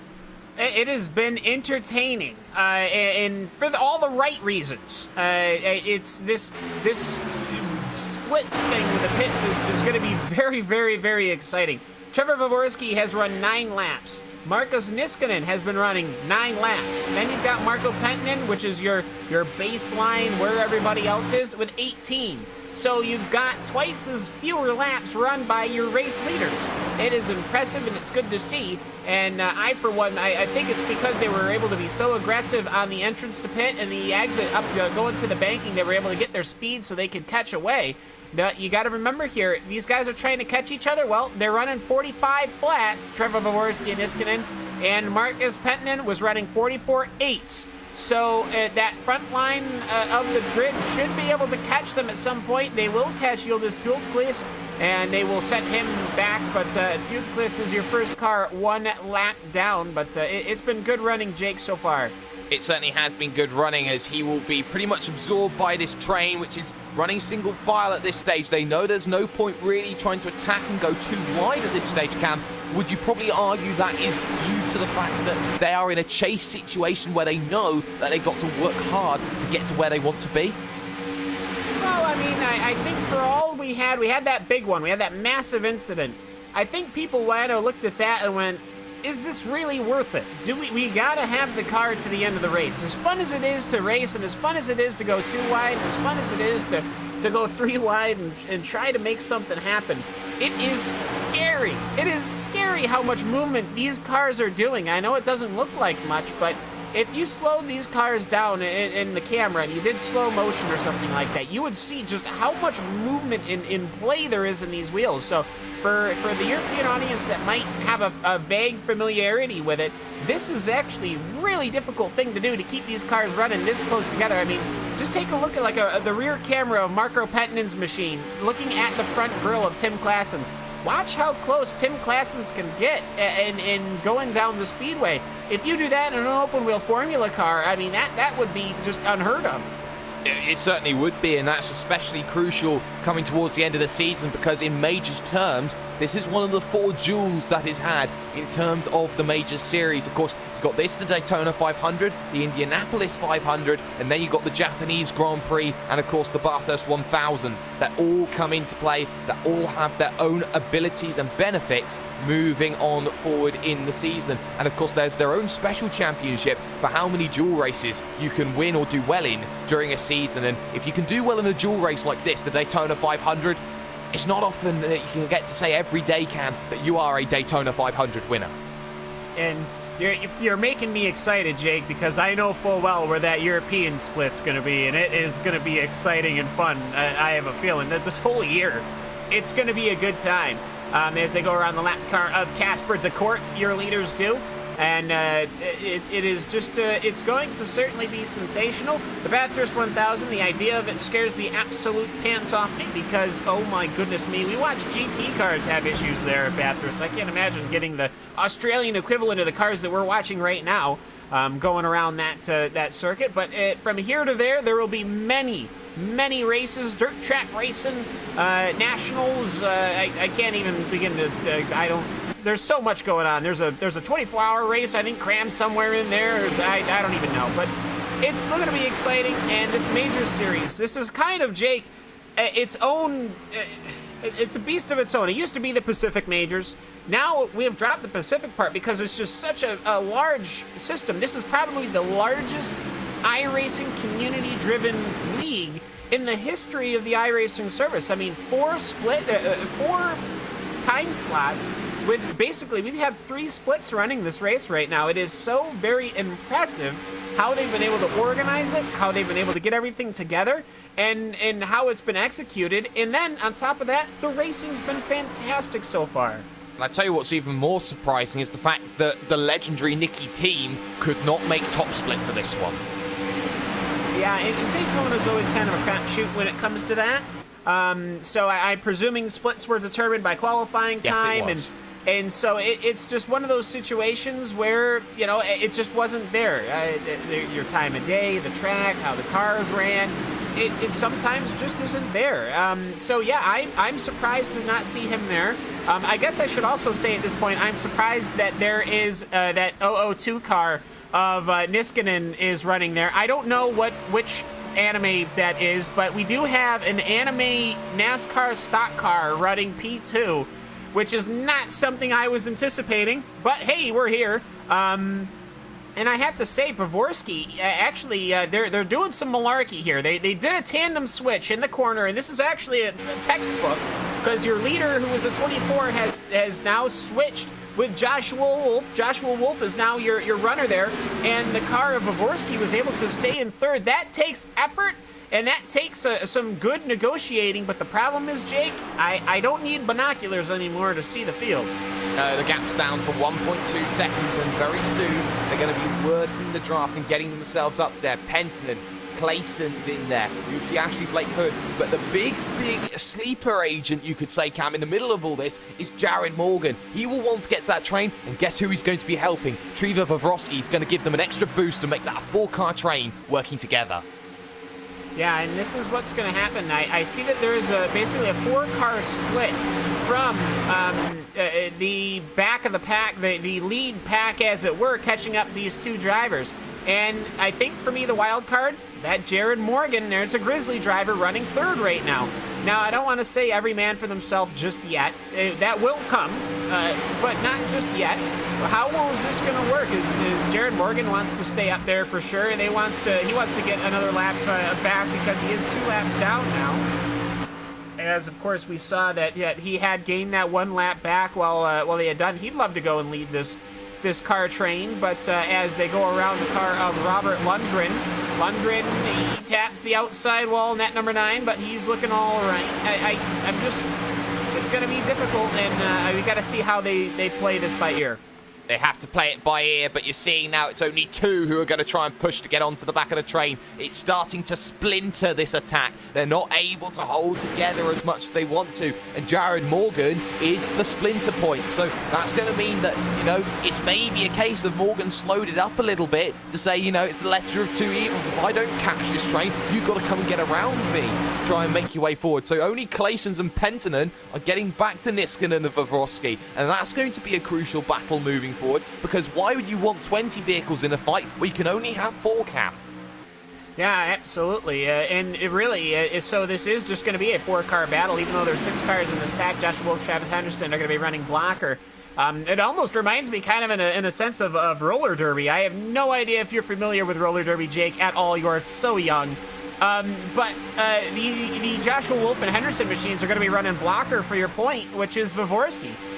So it's going to be interesting to see how they play this. We're on lap 116 right now, and I wonder if Niskanen is going to drop them as soon as they can. Of course, Niskanen, kind of your driver that has just kind of come along for the ride in that Max Factory Good Smile racing machine. As I believe Niskanen, I thought they were going to pull up, but no, they do not. No, they don't pull up at all, and it's taken them 27 laps, Cam, to get themselves all the way up into the level that they need to get back to the front of the field where they want to be dominating. And let's not forget that it did take them a while to do that, and let's also remember the fact that if that's going to be the case, and remember, they had a little bit of a buffer. They had about a second's buffer, I think they had, when the drivers came down onto the pit lane, the likes of Penton and Clayson's. If they have that second buffer, you know, it's taken them 27 laps to go through. If they're stuck behind and the pit stop window comes along, they've got to find an extra second, and in those final stages, it's going to mean that it's going to take a lot longer, Cam, for them to get through, as you're going to see certain trains starting to work. Look at the Torque Freak boys, all working together, Reniers, Ewans, all there behind George Gruber, trying to push him back to Clayson's. And I have a feeling that they will catch up. They're going to get themselves sorted. They're going to get to James Merrill's. They got to remember, George Gruber and Bram Reniers and James Ewans, these guys, they had the issue. These guys were the incident, the beginning of the big one. They weren't the ones, this Torque Freak Racing team were not the ones that brought out the incident. They didn't make the car contact, but their jockeying and their positioning caused the stack up that caused the big one. So will they be able to not do that? That is going to be an important thing to see, as I'm wondering what has happened to Stefan Baxter. I noticed a little bit of front end damage on his machine, but for the most part, this secondary group, this shadowing group, has been completely out of this front running. Yeah, they have, and I think that Stephen Baxter hasn't had enough help on that inside to make that push. They're starting to realise we've got to start dual laning this now to start getting more bodies up there forward. The pack has officially been caught, so now they're going to start working lines together. There we go. As again, down to the inside, decides to go the driver of Marco Penttinen, as they now need to get past Kurasov, who's lap traffic. Clayson's up there, Blake Hood down on the bottom, Morgan's up top, Putekilis is up down on the bottom. There you're seeing the train behind. Most of this is lap traffic, and that's going to be the big difficulty in deciphering who is where, because you've got lap vehicles and non-lap vehicles, and they're all working together, Cam.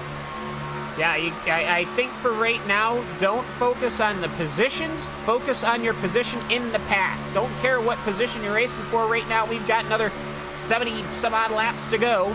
So as they cross the line, we're on lap 118 for your leading car, or 120, excuse me, for your leading machines. That's where Vavorsky is. And for me, it's just finding your position in the pack, because you see the pack has closed, the outside line has evaporated. Tim Claessens is your man out.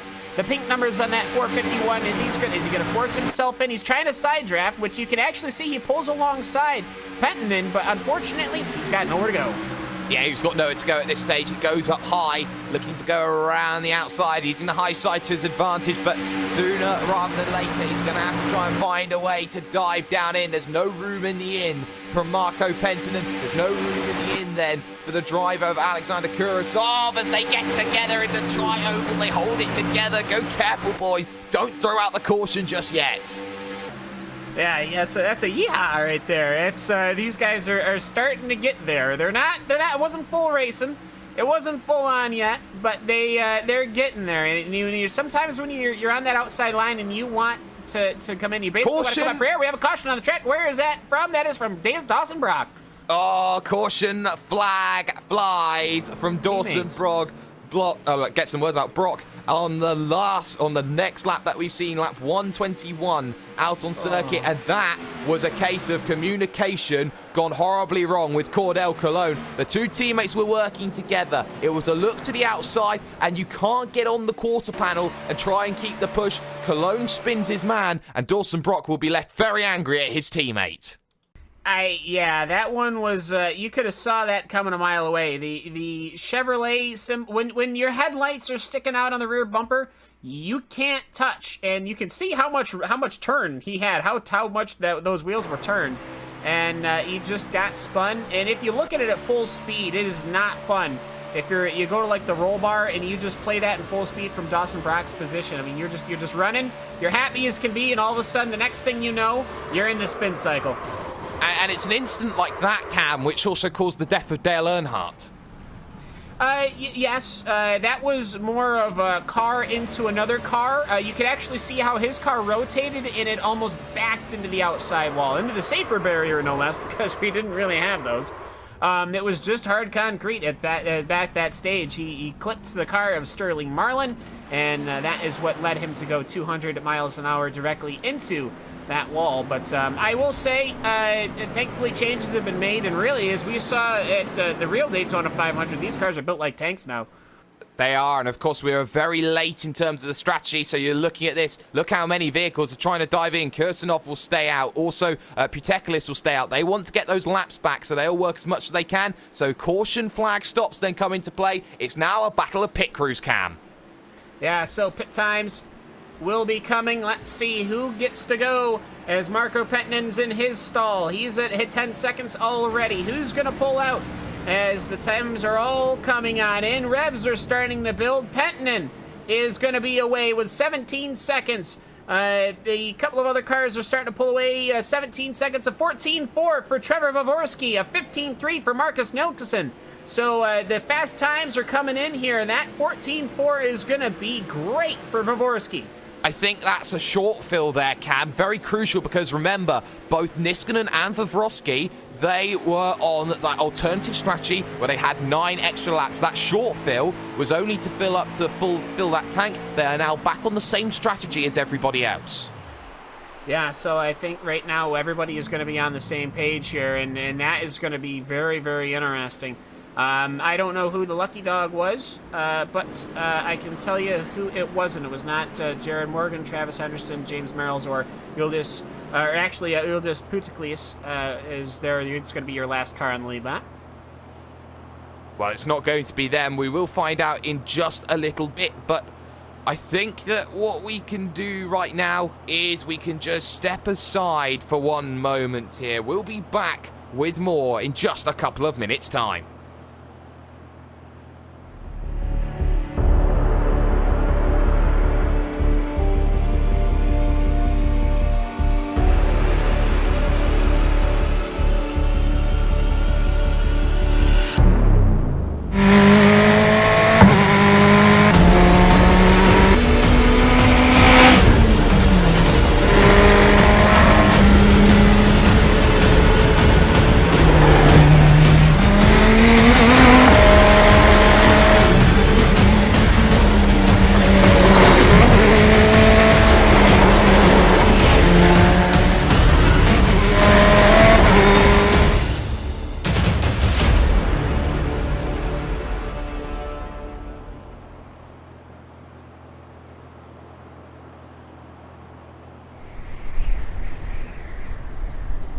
It's a question that's been asked more than it's been answered.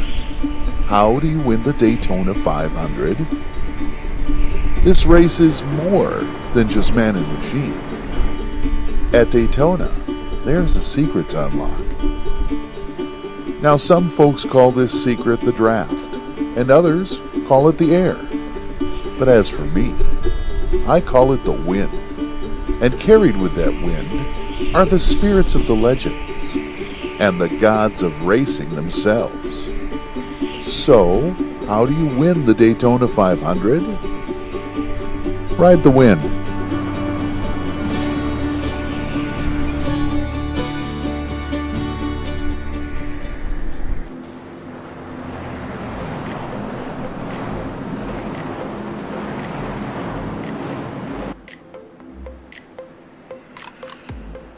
Caution 3 of the day came out on lap 122. Dawson Brock got a little bit of help from his friends, and that was not ideal for turning him around just on the exit of the tri-oval.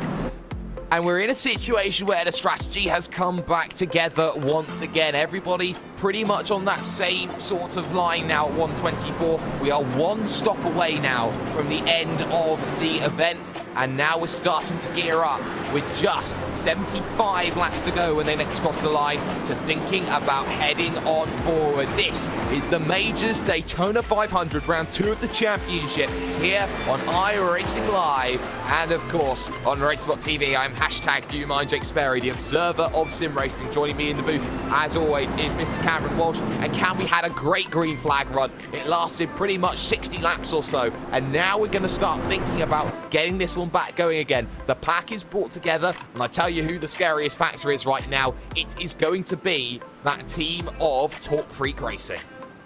Yeah, let's see how these guys can do. You've got a couple of Grizzly cars, but they're all sorts of split. You also got Kurt Crum and that Bombshell Motorsport team. You got a couple of Finnish drivers, and you know the Finnish drivers always going to get together, and we'll have to see as they work their way down the backstretch what abouts they want to do. I'm pretty excited. Lights are out on this pace car. Yes, they are. And of course, talking about Torque Creek, they currently have 4 vehicles situated inside or in and around that top 10. They've got Ewan's, Gruber, Rainier's, and Clayson's all there who can start working together, 2 on the high side and 2 on the low side, so they can start thinking about controlling this field. But no one team has had the control at the front of this one, so they've all worked together so far. They've all played very nicely so far. We've only seen one real big one. We've seen 2 isolated incidents, but the pace car will look to drop down onto the pit road. It's all going to be behind Trevor Vavrovsky as we look to start lap 126. Pace car down in, green flag flies at Daytona. Niskanen was not the quickest off that line, but guess what? We have a concerted high line here going on. So now for the first time, we're going to see the high line look to come into play. The jump very well done there from the driver of Marco Penttinen as the switch already done as Torque Freak gets 3 into the train.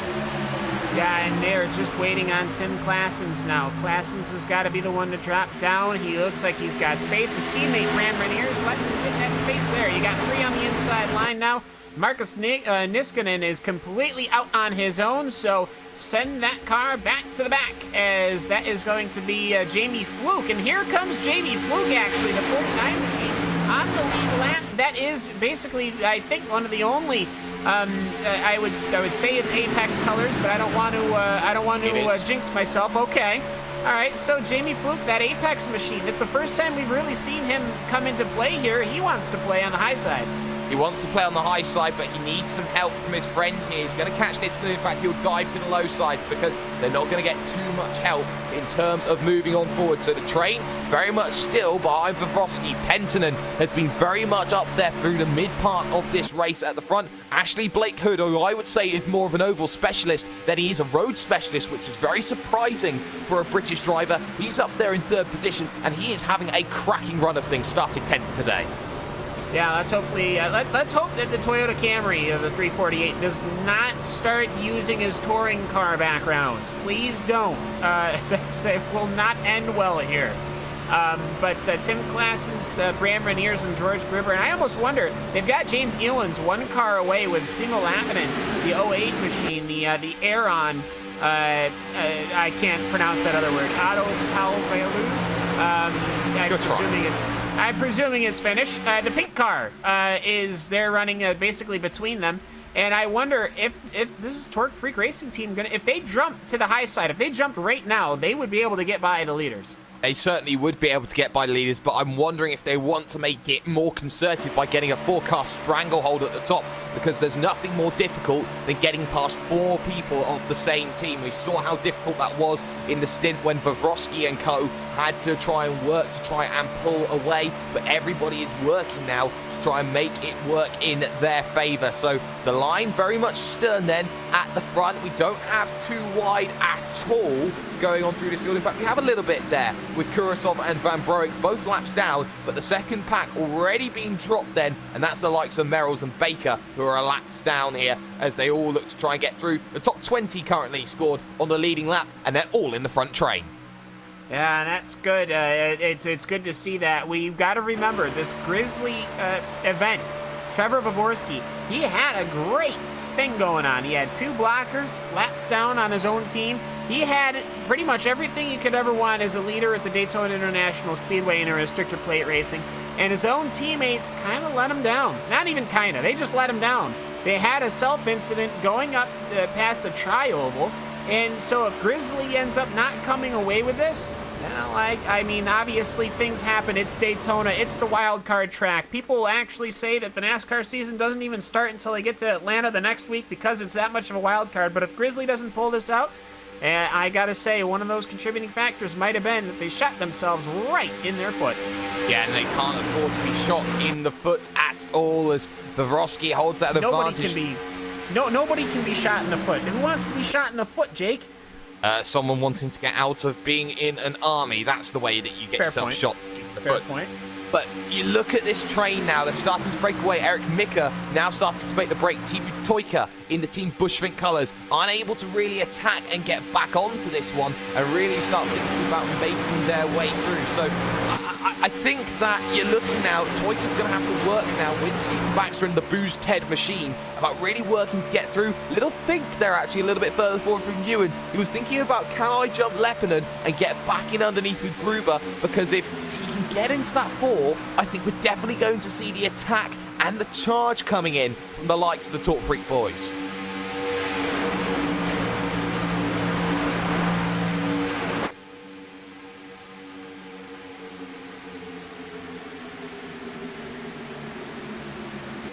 Still got that push then going on, continuing here in this event. Lap 132 of 200, we find ourselves in Trevoroski, Penton and Blake Hood in the top 3 as things stands, but the train starts to bring itself back together again, and I wonder at the rear of this field, you see the likes of Josh Wolf, Dawson Brock, Cordell Cologne. Yes, they were involved in that incident together, Cam, but you have to wonder, will they be able to push themselves up through the field if they start making moves?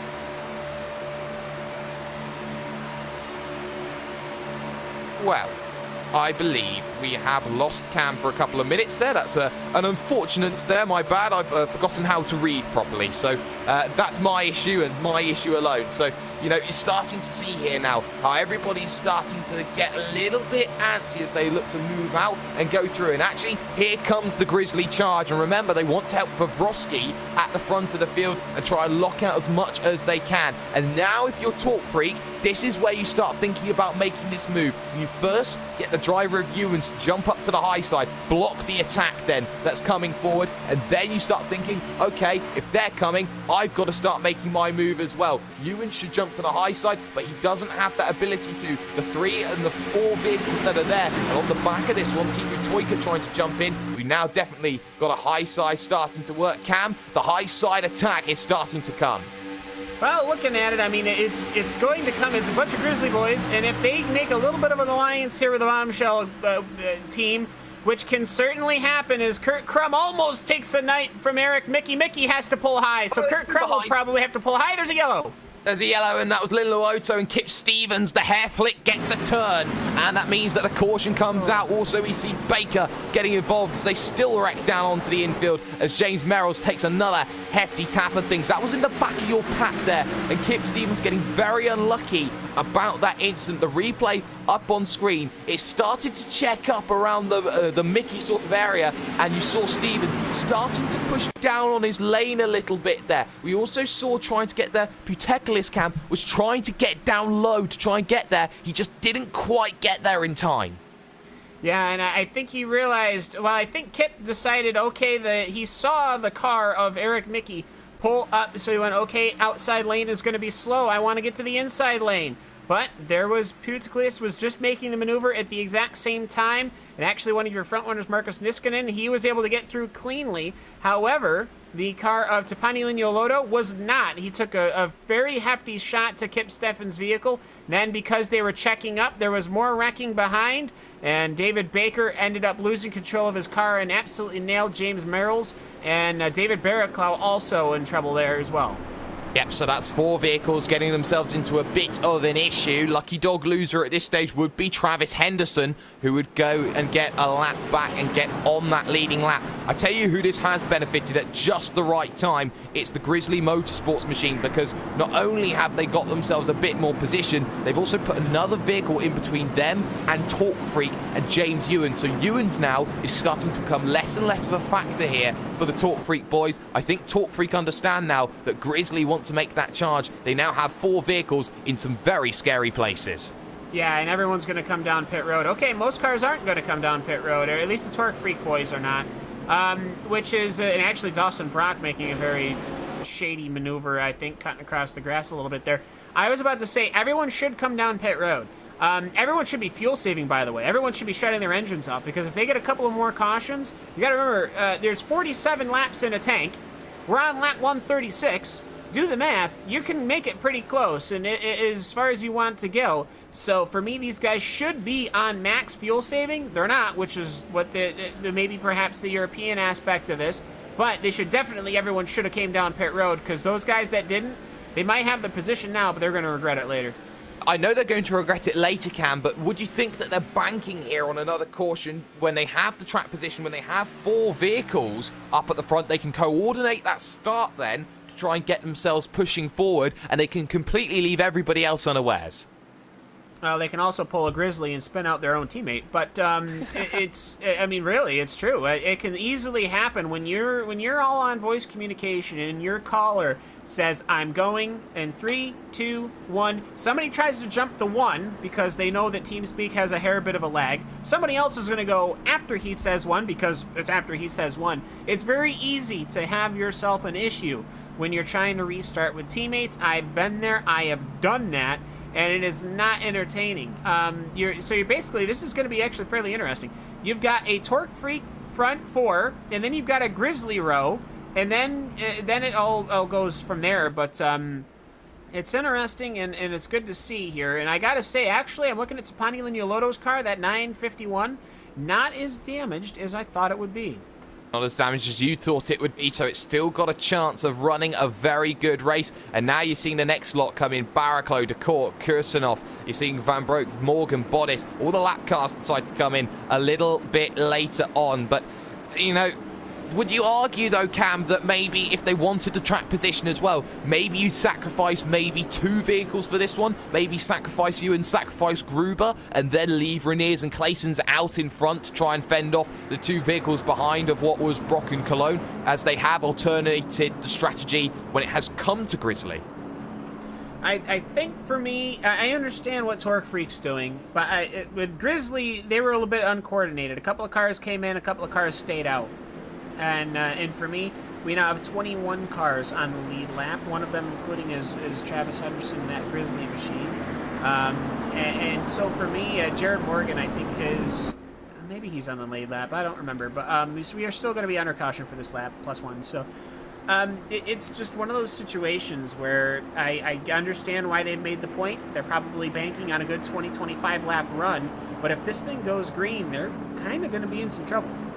Well, if they're going to have to make this one work, they're going to have to bank on a caution. Otherwise, they're going to have to come in for a green flag stop earlier than other people will do. They will have a lot more fuel to put in that vehicle. That will put them outside of the strategy call later on in this event. They're heading through NASCAR 3 and 4 right now. The lights should come off the pace car in about the next lap and a bit or so. So that's where they're going to be finding themselves in that situation. Claessens from Reniers, from Gruber, from Ewens.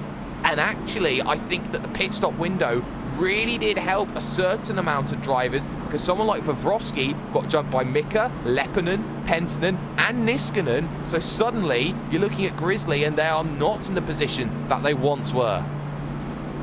No, not at all. And they actually had miscommunication down pit road. I think a couple of them decided to stay out, a couple of them decided to stay in. I think Grizzly might be a little bit more loosely coordinated. They find each other and work with each other more than actively seek each other out. And the lights do go out on the Ford Mustang pacing car, which leaves me one question to you, Jake. How come they didn't make the Rough the pace car? It seems like that would be the more European vehicle. I don't understand. Why did they pick the Ford Mustang? I don't know. Why did they pick the Ford Mustang? I think they wanted to be as realistic as possible, Cam. I think that's what the Majors stands for and will look forward to.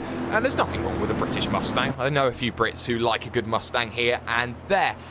But it's all going to be down on how Torque Freak can control the next little portion of this event. When they cross the line, we will start lap 139, 61 laps remaining at Daytona International, and everybody knows just what is at stake for everybody having this charge, having this fight. Currently, in terms of vehicles that we have lost out of the race completely, we have lost none. We still have every driver circulating after 138 laps, and that is the big message out of all of this. It doesn't matter where you finish. The first goal of any big, long event is, of course, to finish. And we've seen drivers, even though they're 6 laps down, they're still running around and trying to make things happen. The coordination, you can see already backing off then, is Tim Claessens as he looks to try and make sure that the pace car dives off. Currently, after Jake Robson left, I'd say Tim Claessens is the #1 driver inside of that team. But pace car then?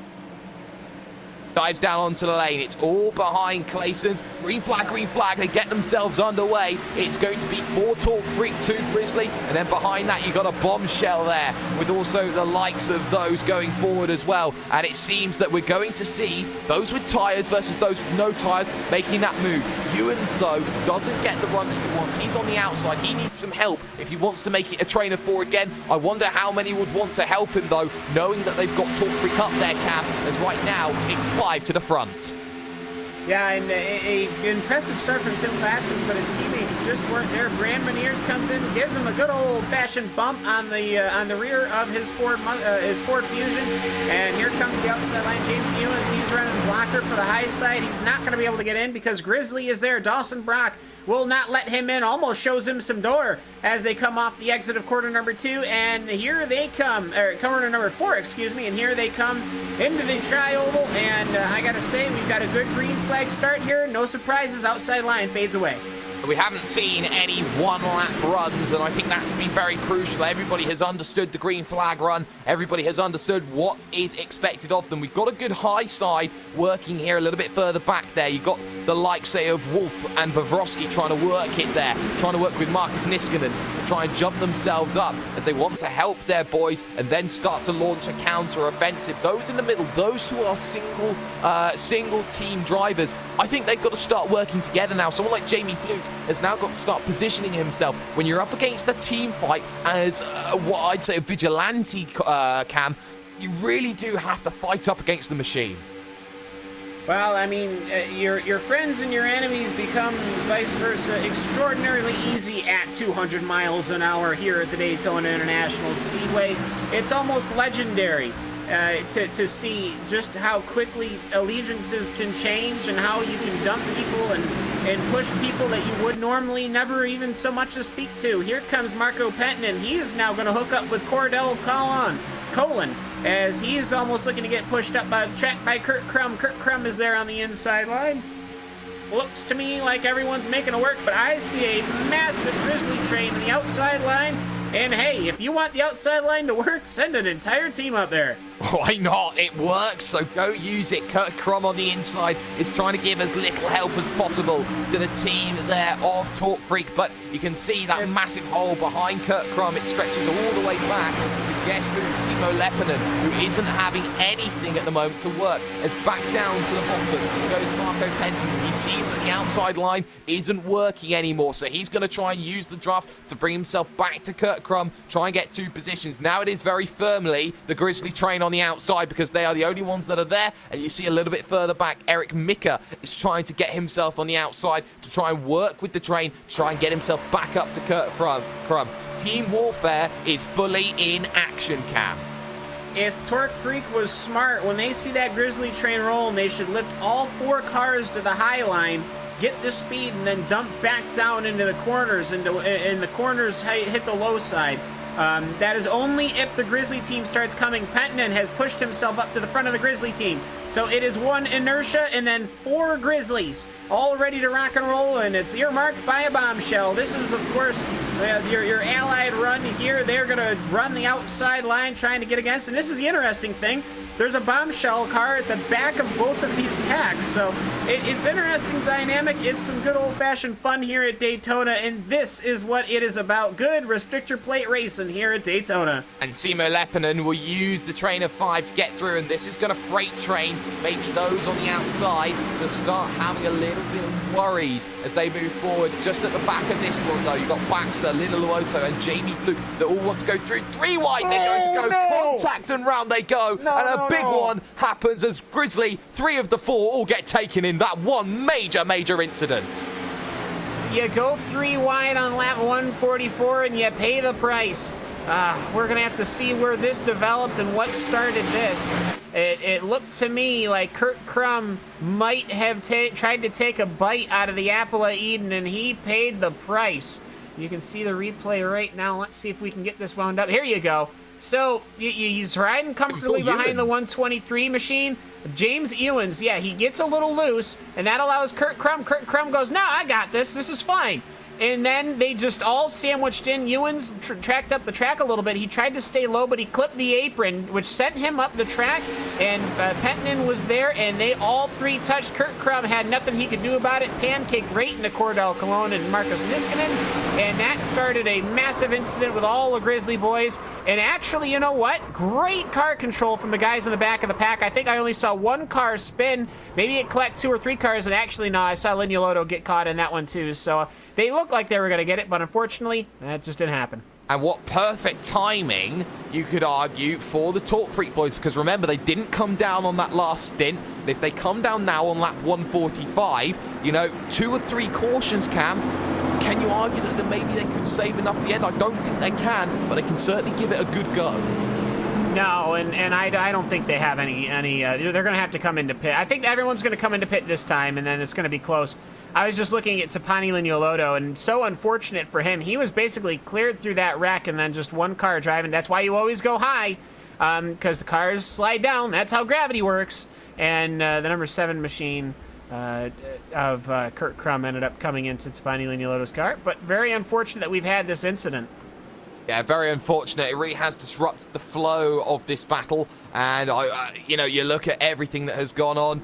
It's not ideal, but everybody who was in that front has decided to dive in. We will see fuel. We may see tyres as well. I wouldn't be surprised to see tyres on the Talk Freak boys, as there's a couple of missed boxes out there. Cologne was certainly one of them who missed the box, and Teemu Toika's massively missed that box. And in fact, he has to take 2 bites at the cherry to get back in and get served as he takes his one and only fast repair cam. So a lot of drivers making mistakes. Yeah, and again, pit lane is pit lane. It shouldn't be that difficult, but here we are. And I think at the sort of situations that you have as the times come in, it looks to me a couple of guys made 8-second stops. Bram Meneers made an 8-second stop. Marco Pettinen took an 11-second stop. George Grouper took an 8-second stop. So it's those guys did not take they basically just took fuel. Yeah, fuel only needed. You know, if the tires have only gone a certain amount, you know, keep on them. They're not going to do too much damage. They're not going to have too much that they're going to attack. And most of the fact that the tires are lasting as long as they are, Cam, would you argue that's due to the fact that you're not really putting any braking energy through those tires? You're only using it against the friction of the track. Yeah, well, these tires are, I mean, you got to remember, the grip is coming from aerodynamics. The tires are fairly important. Obviously, they do provide grip, but really, you're just pushing that car. The banking is so much that your car is the one that's doing all of the load bearing. Your tires are obviously the ones that are touching the ground, and et cetera, et cetera. So we all know the baseline of how much force are going to go through them. But compared to, say, a downforce car like an Indy car or a Formula car or something like that, you got to remember all the braking, all the constant acceleration. The torque of these cars rip tires up, so restart after restart is where you start getting into trouble. But just general driving, it's almost a bit like a Daytona prototype, really, as far as tire wear goes. Yeah, it's almost like a Daytona prototype. You've got a lot of work to get yourself through. What we're going to do is we're going to very quickly step aside. We'll be back with more after this.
cautions keep on coming, but the timer is ticking down. We are 2 hours, 11 minutes into this 200 lap race, this Daytona 500, and we just have ourselves just a 51 laps, no, 52 laps when they cross the line. The pace car lights are off of the iRacing first pace car, and we will be getting back to action again. It's Torque Freak who have now asserted their dominance. We've seen a lot of Grizzly running into issues then in the early goings, but it's a new Torque Freak machine at the front. It's Bram Reniers. Marco Penton, though, is the sleeper agent, as 3 of the top 6 machines all belong to Torque Freak cars. James Ewan's got away with murder after his incident that he had earlier on, and once again you're seeing 2 Torque Freak cars up in 2 different lines. So can Grizzly make the charge? Can we have someone on their own making a charge? Maybe an Ashley Blake Hood, maybe a Stephen Baxter, maybe even Jamie Fluke can make his way through the pack in the Apex Racing UK colours and start to make that charge. But the pace car will soon be looking to dive down onto the lane, the pace behind the 8 machine of Bram Reniers. So left we are going to see it go in just 1 moment's time. Green flag out in the air, and let's get underway at Daytona. 51 laps to go when they next cross the line. And already the Torque Freak driver of Tim Klassen's pulling down, James Ewan's pulling down in front of Delson Brock, and the other Grizzly driver, Cordell Cohen, Marcus Niskanen, is completely on his own. His car is fairly all right as Niskanen, so should be okay there. So don't worry about your anime art car people. That one's doing okay, but it looks to me like, again, unsurprisingly, outside line completely fell apart. I think that Grizzly charge was the only one that would have worked. Timo Toika, he wants to see if he can get by Cordell Cohen and split these Grizzly guys. I don't think it's going to work, but it looks to me almost like the Finnish guys starting to run to the high side. Finnish guys want to work together. They know that they want to get themselves up there and charging, as Mika is going to dive down onto the lane with just 51 laps to go. Also diving down onto the lane, it's Travis Henderson. Both of them then, who are on the leading lap, dive down. I can only assume their cam penalties must be accrued. Yeah, something like that. Drive through or what, I don't know. Positioning before the start. I don't think anyone really made a pass, though. Everyone just kind of went. So, let me see what the timing is. But for timing for Travis, for Eric Mickey, should it be 15 seconds on the dot? That should let you know. Nope. So something's wrong with that number 4 machine. Well, it could be a late decision to try and dive down on, but now it's single file all the way back to Jared Morgan, who is the first vehicle 1 lap down in 22nd as things stand. So now you got the train, now you've got the forefront, and now you've got control tactics coming into play as Mika comes out onto the apron then as everybody passes through the tri-oval. Move at the back of the train though. Stephen Baxter then in the Booze Ted machine wants to try and get a move started. He goes to the high side to try and make something work. He wants someone like Niskanen, like Blake Hood to join, like Stevens maybe, who was involved in the big spread eagle moment in the last crash, or in the crash 2 crashes ago. I think Baxter wants some help, and Baxter's not getting any here because nobody is going to want to work together to get past Torque Freak at this stage. That's when you start doing it with about 10 to go. There's a spin behind. Stevens is spun. Crum involved. Also, we got Lepinen involved with that one. Another one coming into play. Yeah, and they tracked up the track there. Unfortunate. They got David Barraclough as well just at the end of that. I think Tapani Lignoloto involved again. So very unfortunate here. We'll have to take a look at this one. A couple of cars got through it all right. Alexander Kirsanov, Jared Morgan, David Van Broek. Same as James Merrills, but let's take a look at this one. Well, that was all coming up through the middle, and you have to be so careful when you're coming up through the middle. It happened in the second little pack as well. So that's going to mean that your front runners were all very much uninvolved in the incident. And it all looked like it checked up with Kurt Crum and Kip Stevens. Stevens was looking to make that push, and again, it was front to rear. It was very similar to the Dawson Brock accident there, Cam. And that was just Kurt Crum turning the man. Well, I mean, Kip really, he was on the outside line. I'm sure he'd like to debate that, but he was running the high side. And I think Kurt went, all right, I'm going to run inside. And he started doing what we saw at the real Daytona 500, and that's driving people up and down the track. And Kip, I think that's debatable whether who turned who. I think Kurt could have certainly backed off just a hair, but he had a good push from Ildis Putiklius, and unfortunate that incident unfolded from there. And that, I think, out of all of them, Simo Lappinen, he had nothing to do with that one. and he was still involved. Very unfortunate here. Yeah, very unfortunate. As down onto lane, Marco Penttinen is going to dive onto the lane, and that's going to be crucial. Penttinen in, Putekilis is in. So what we're seeing here, Cam, now is going to be this attack from Penttinen. This should be his last attempt at a stop as Barraclough dives in. All of those at the back looking for fuel and tyres, looking for that opportunity to go through. And I think Penttinen here is making a very bold call right now. Well, we saw 47 laps on the stint. We've got 153 laps ran, so hey, you do the math. You shut your engine off when you're running the pits, you stay in the pack, you do your fuel saving, you try not to lead, and you might have enough fuel. In fact, he's going he's trying to catch up the field, I think, way too quickly already. The lights are still on the pace track, so he's going to be using way too much fuel. But if he wants to max fuel save. But either way, it's going to be interesting, and it's actually going to be exciting because his teammate, Tapani Lignoloto, is behind him. Yeah, that's going to be crucial. They can work together. Cam, is this caution 6 we're on right now? I think it's 5. We had the one spin from the teammates. We had the one car parked on the bus stop. We had the one big one. We had the front pack big one, and then we had this big one. So 5. Yeah. So there you go. I don't remember the numbers, but I can recall the accidents. So hey, it's go America. Well, fair play. 5 incidents then that we've had in this race, 5 cautions, but with 47 laps to go at this stage, a lot of drivers know that they are starting to position themselves. Most of the drivers at the front have that one extra stop to be doing, and if they have that one extra stop, Cam, someone diving down early who doesn't necessarily have to dive down onto the lane, if this goes green and they can't get it home, then you may find some drivers in a very good position. David Baker now dives down onto the lane. You see Casper de Court, the lap vehicles now starting to go through. Bodis, Mika, Roberts, all of them diving down, wanting to get themselves that advantage.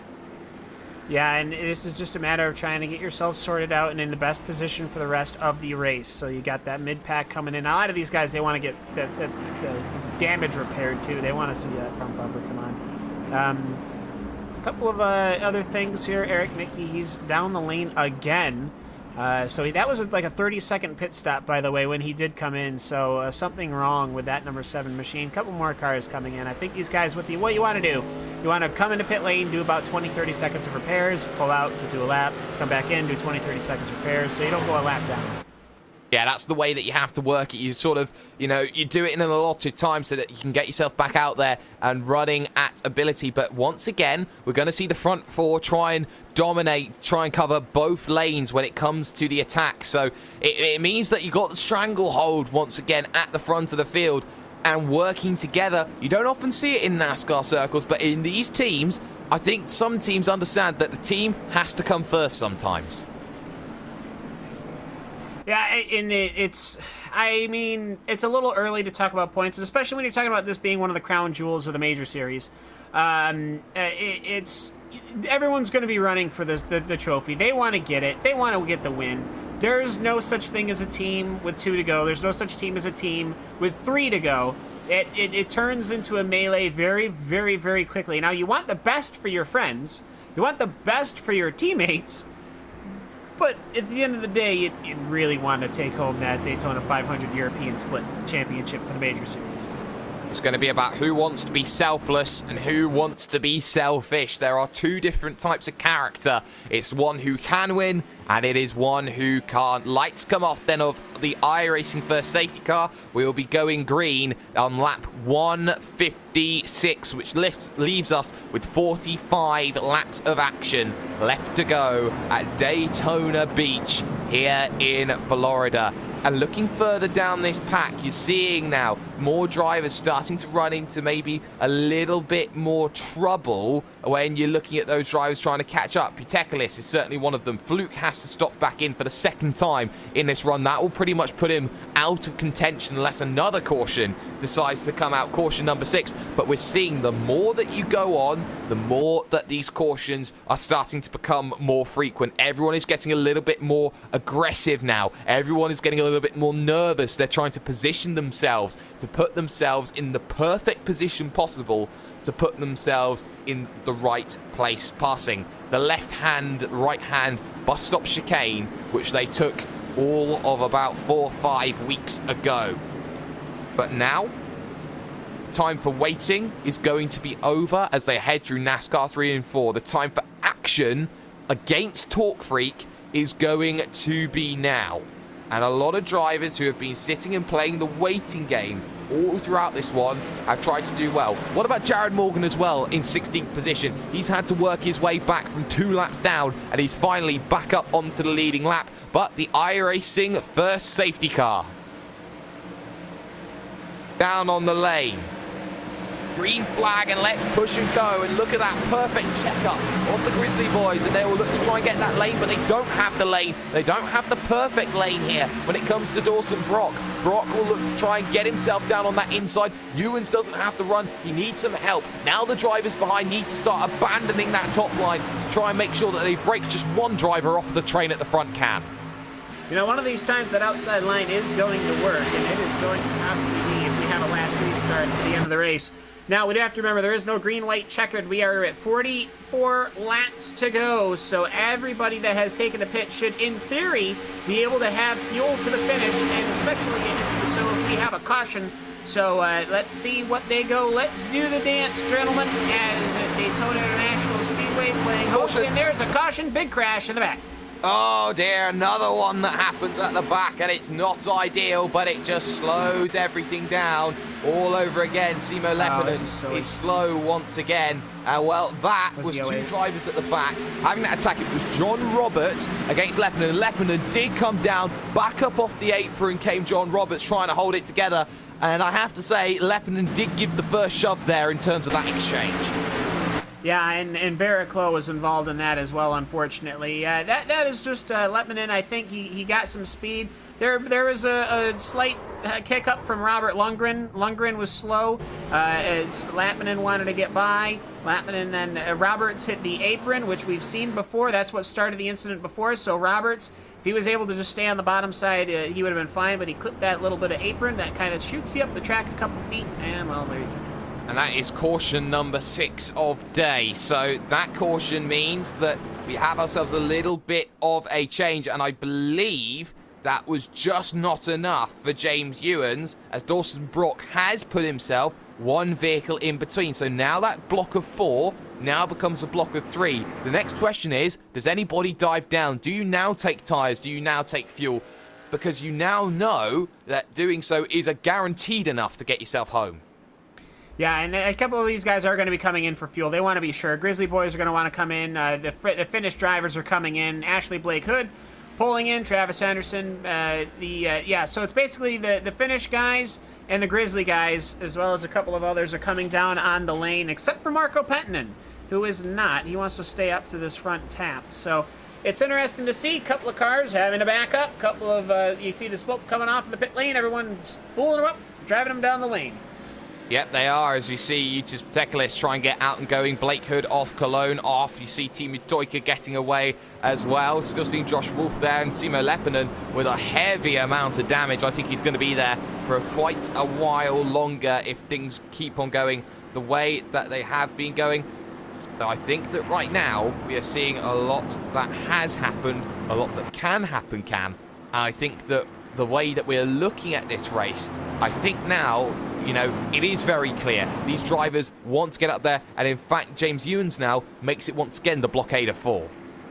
And I think for somebody just recently tuning in might be thinking that this might be the state of the race. You know, all the Europeans having incidents, yada, yada, whatever. That's not an accurate picture. These guys ran almost 2 full stints under green flag running.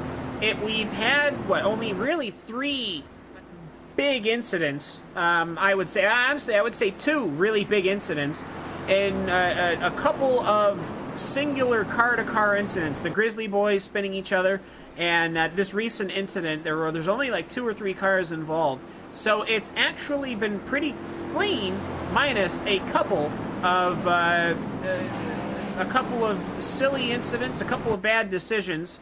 Kurt Crumb's decision to go 3 wide comes to mind, etc., etc. But either way, it's been unfortunate how things have come out, but it has been a fairly standard race as far as what you would see in NASCAR stock car racing.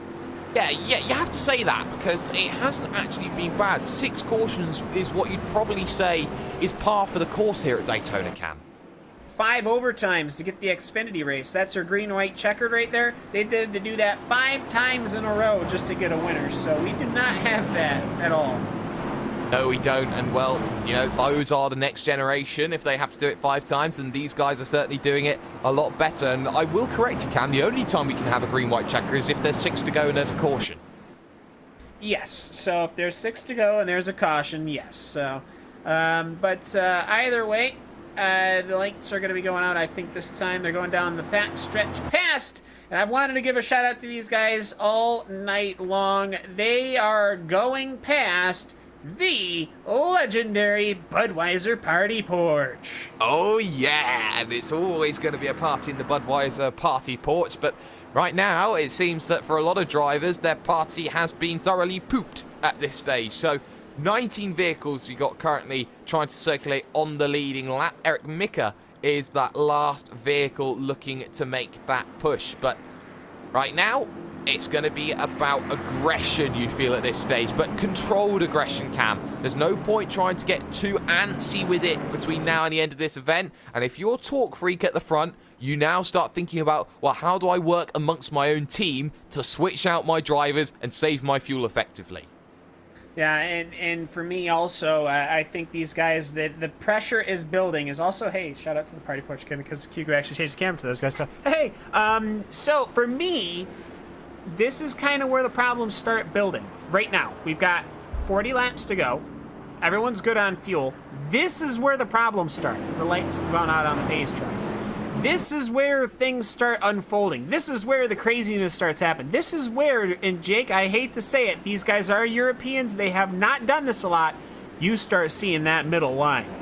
Oh, that middle line is going to be a worrying middle line. If you want to go up high, or really high, which we haven't seen run much today, then you make sure that you go up there and you bring a couple friends along for a beer, maybe a Budweiser if you want to, and start making that push. Rounding ourselves then through the NASCAR Tri-Oval very, very soon as we head ourselves then into the back section of the circuit, the back stretch, the back straight, shall we say. And you look at drivers who have been up there who could maybe still have that charge. Dawson Brock's dropped back a little bit. Don't count out Marco Penttinen. He pitted with a little bit of 47 to go. He is now on his strategy and he wants some friends to help him move up forward here. If those drivers in front don't get enough cautions to get to the end, and if they have to splash and dash before they run short between now and the end of this one, Penttinen will be in the prime position, as will someone like, say, Dawson Brock, who's come in to try and make things work. Someone like Stephen Baxter stayed out, so he may just have to come down in one final time to make things work in his favor in the Booze Ted machine. But iRacing first safety car heads itself out of NASCAR turn 4. Looks to dive down onto the lane. The 7th start then of this Daytona 500. We're on lap 161. 39 to go. Green flag, green flag. Let's get ourselves going. I'll correct myself. 40 laps to go here at the line. Ravioli, ravioli, give me the green flag recipe-oli. Because we want to get a green flag run going here. Outside line actually hanging tough for now. It's Torque Freak 1, 2, 3, 4. I don't know if they're going to yield that outside line. I don't think they want to. I think they want to just control this race now as Ewens gets a little bit squiggly there on the rear. He's looking to try and just keep himself safe as it's 5 and 6 that it's looking at right now. Behind that, Wolf, Mika, Lepinen, Kirsanov, Putekilis. They're all in that middle-ish sort of pack, looking to go forward. And here's the try and cut off then. They wanted to get Tim Clayson's up to the front. That's where their hopes all lie on, as Brammer is again on that inside. He's going to have that shorter run towards the tri-oval. Will have that better opportunity to work. But now the help, if you really want to go it, you have to really try and push, and you have to keep cycling now. If you're someone on the back, like say maybe a looking at maybe a Baxter, maybe you're looking at a Dawson Brock, you want to push that train through and go forward. That's not worked at this stage. Now you've got to start pushing here. The drivers up in front, you've got to now starting to want to push those drivers, Cam. You know, the likes of Penttinen, they have to get them pushed to the front. They have to start breaking it, and a big whoa. Tim Claessens just took a shot from James Ewens. and he almost went around. He had to hold on to that pink bonnet Torque Freak Racing machine. And that was close. If that was in a corner, that would have been the leader wrecking in front of the field. But they've got themselves sorted out. And it's a bit worrying to me how these guys are working themselves through. But it is a Torque Freak 1, 2, 3, 4. Then you've got Stephen Baxter. He has been waiting in that boosted motorsport car. He has been waiting since the beginning of this race. He was up front running the front, 30, 40 laps. And here comes Marco Penttinen. So I think it's going to be Baxter, Penttinen, Brock, and Cologne, as well as Ashley Blake Hood and Timu Toikla. They are going to probably form that outside line when the time comes. When the time comes, only Ashley Blake Hood then is up on the high side. He will be shuffled out to the back of this train in the not too distant future. How distant is that future? Not very long at all, as Eric Micker in 12th position out on the road now gets himself into line into that train as well. Trainer 12 then at the front. Second pack behind, Puteklis in there. Jared Morgan is in there. Leppanen is in there as well. They are all wanting to try and make that push to get back, and they're going too wide to try and go forward, but this is the train that has a lot of damage already. Have lost 2 seconds in 2 laps. Yeah, and that's going to be your walking wounded. There's not much you can do. I'm surprised there's some of the cars that are stuck back there. Jared Morgan, Marcus Niskanen, Tapani Lignolotto, David Van Borick, Casper DeCourt. I'm surprised these guys are back there. Oh well. They are going to be kind of out for the rest of the day unless there's a caution to bring them in. They can't really pass anybody on the outside, and everyone's too damaged on the inside to get up to speed, so they're running about 6-7 mile an hour slower than the rest of the front-running field. So it is basically right now down to about 11 because Eric Mick, I hate to say it, but with how the draft works, he's the last running car right now. He's not going to be able to stay with these guys unless something happens. Unless something happens, he needs a bit of help then on the top line, and there isn't much help on that top line. So it's the Torque Freak train that we're standing on, and again we're starting to see Baxter getting a little bit antsy here. Looks up to the high side a little bit. Yes, part of it's to call the engine. Another part of it is to say, you know what, I'm going to try and tease you to move up the top lane, move up onto the high side, so I can maybe nip my way in underneath and steal a position here or there. Yeah, it's really tough. You hang out there, you're going to get hung out to dry right now, and you can see how there's already gaps forming. You know, look at the rear of Cordell Cullen and James Merrills. Merrills has the speed to catch up to him, but he just doesn't seem to be able to, and that's how the arrow works. Nothing is more frightening than to be on the back of the train because you will lose out. Look at the car of Alexander Kursanov.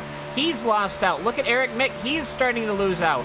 It builds up lap after lap, and you lose a tenth and a tenth and a tenth, and then all of a sudden you're by yourself. So for Mick, he is kind of in the danger zone right now. He needs to get by somebody. You do not want to be the last car on this train as we're closing out lap 166. And suddenly Baxter drops a couple tenths, so now they've got to work doubly hard to get back to the train of 4, who now suddenly has a little bit of breathing room then up at the top, and we're seeing that through 3 and 4. Baxter's backing off a little bit. He doesn't want to be too close. Side by side further back in the packs though, Puteklis and Niskanen then working the high side there with David Van Broek, who is trying to work his damage away 6 laps down. Also got Jared Morgan in there, currently in position 15. You know, these 3 drivers, they want to be starting to push now, starting to think about working this one, but they are pretty much out of this battle as things stands unless another caution comes out to play. Yeah, and Travis Henderson, that outside line, that's a lap car. Maybe he'll be the saving grace for Eric Mick because he will take over that last running spot unless he's got too much damage. But either way, this front running pack is looking good, and these guys just need to take these laps away. This is what you want to see. You don't want anything crazy.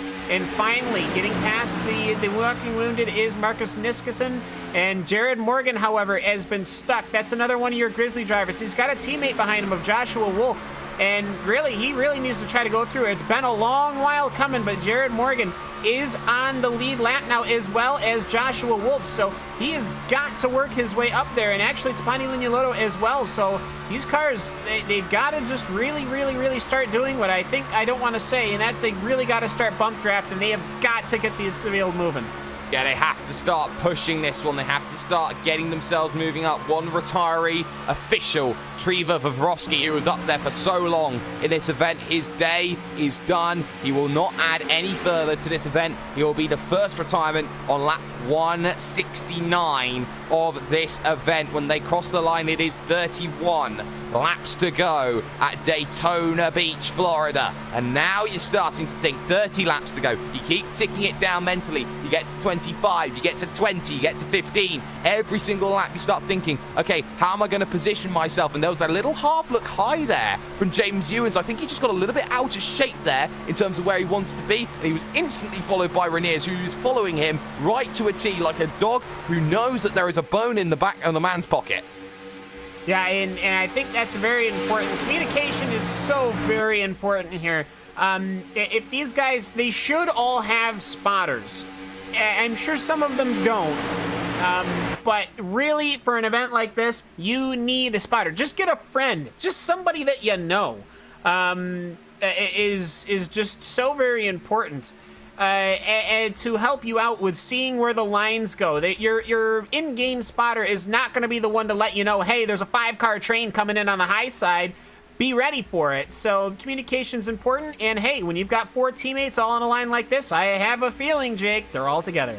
And this is spotter cam you are seeing right now here is everybody. This is the view that you will get as you head down, as you look going on further. So you can see the train, 1, 2, 3, 4, 5, they're all just breezing by as you have this opportunity. You're trying to look again and again for the opportunities to make that work out in your favor. And you can see just how expansive this oval is as you head towards 1 and 2, looking towards the backstretch and looking to break away. Yeah, and you might actually have 2 spotters, one on the front stretch, one on the back stretch. I think you can have, pull out a pair of the long glass and get an eye with some binoculars. I'm not quite sure how it rolls, but as the field goes through the front stretch one more time, I gotta say, it's been an impressive run right now, and unfortunately, I gotta declare it, that second pack is done bye-bye. So unless there's a caution, that's Marcus Niskanen, that's Alexander Kirsanov, Jared Morgan, Wolf, Lepinin, Linuoloto, all those guys, they're basically out of the runnings for the end of the race here. The gap is too much, as we only have, 26 to go? 28 to go? 28 to go. Hey, look at me, I'm learning math on the fly, I'm a genius. Tim Clausen's is currently your leader, and I gotta say, I wonder if they're gonna want to switch that at some point.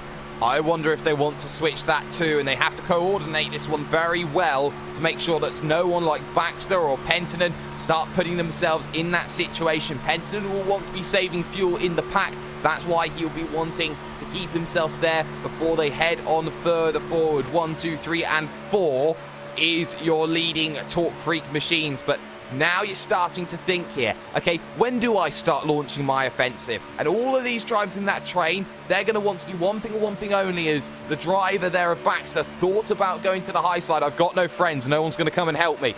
It's about when do you make that move? When do you go to the high side? When will it work out in your favor? Yeah, and I'm just thinking to myself here, obviously this is last year's package still, iRacing. It takes a while for them to get everything correct because they don't just like making changes and making it look shiny and new. They don't do that. That's not their MO.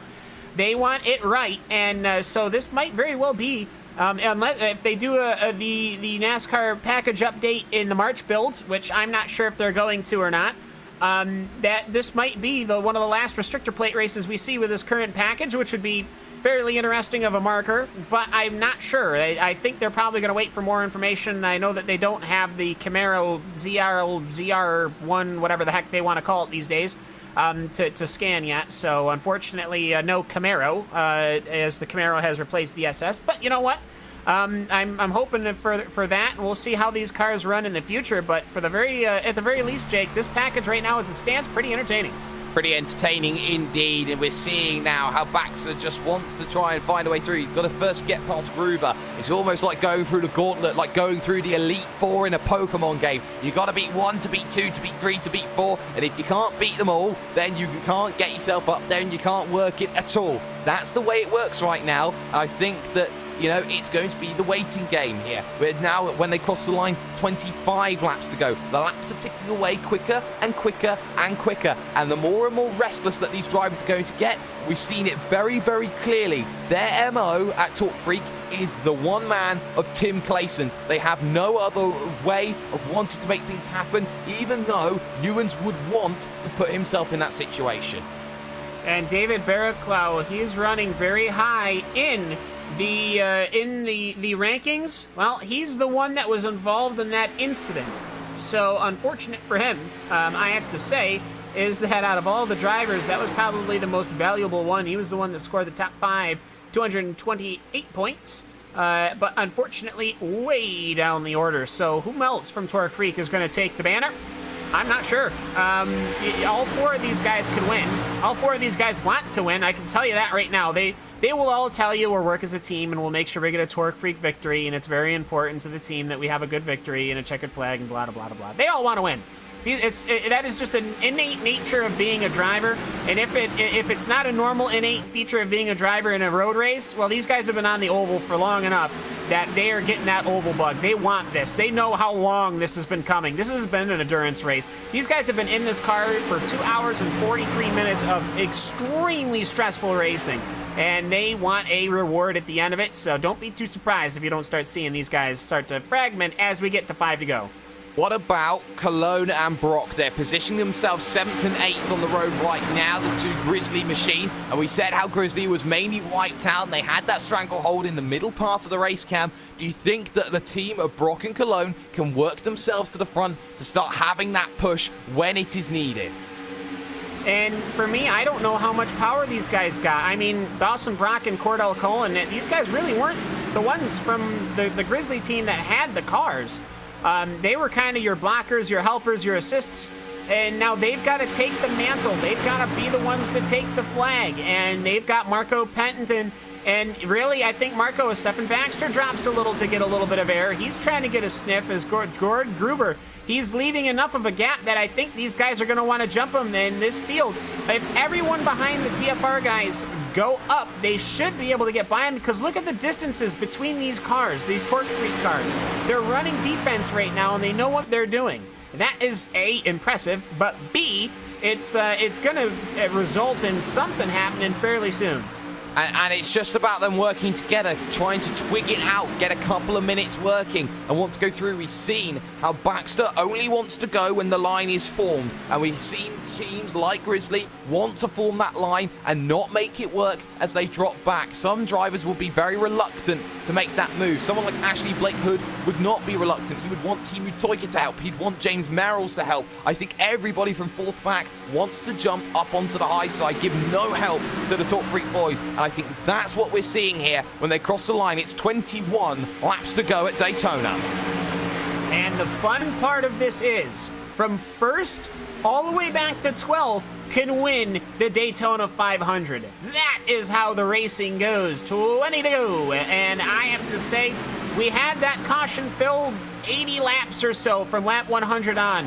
I think we finally have been able to get a green. I'm excited. I'm hopeful. The rest of the field seems to have been split enough to where I can't see them having issues. This is your biggest pack right now, and George Gruber has been working very hard, and here comes Stephen Baxter, has been intentionally working hard to slow down the group to allow a 1-2-3 Torque Freak to pull through.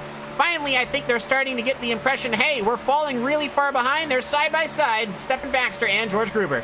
Give me some help, please, says Stephen Baxter. He wants it in the Boost Ted machine. He wants to get a boost in the Boost Ted machine. He needs Penton to help. He needs Brock to help. He needs Cologne to help. He's going to do it on his own. He's going to do it on his own. And this is the man against the machine, but I don't see how he makes 3 more. Again, still working that high line, trying to get the side draft, trying to get the run, coming off of the corner, but he's got to do it alone. Try and have that hope, and they're going to push up the track a little bit here. Give the man a little bit of help, please. And it's still not coming, Cam.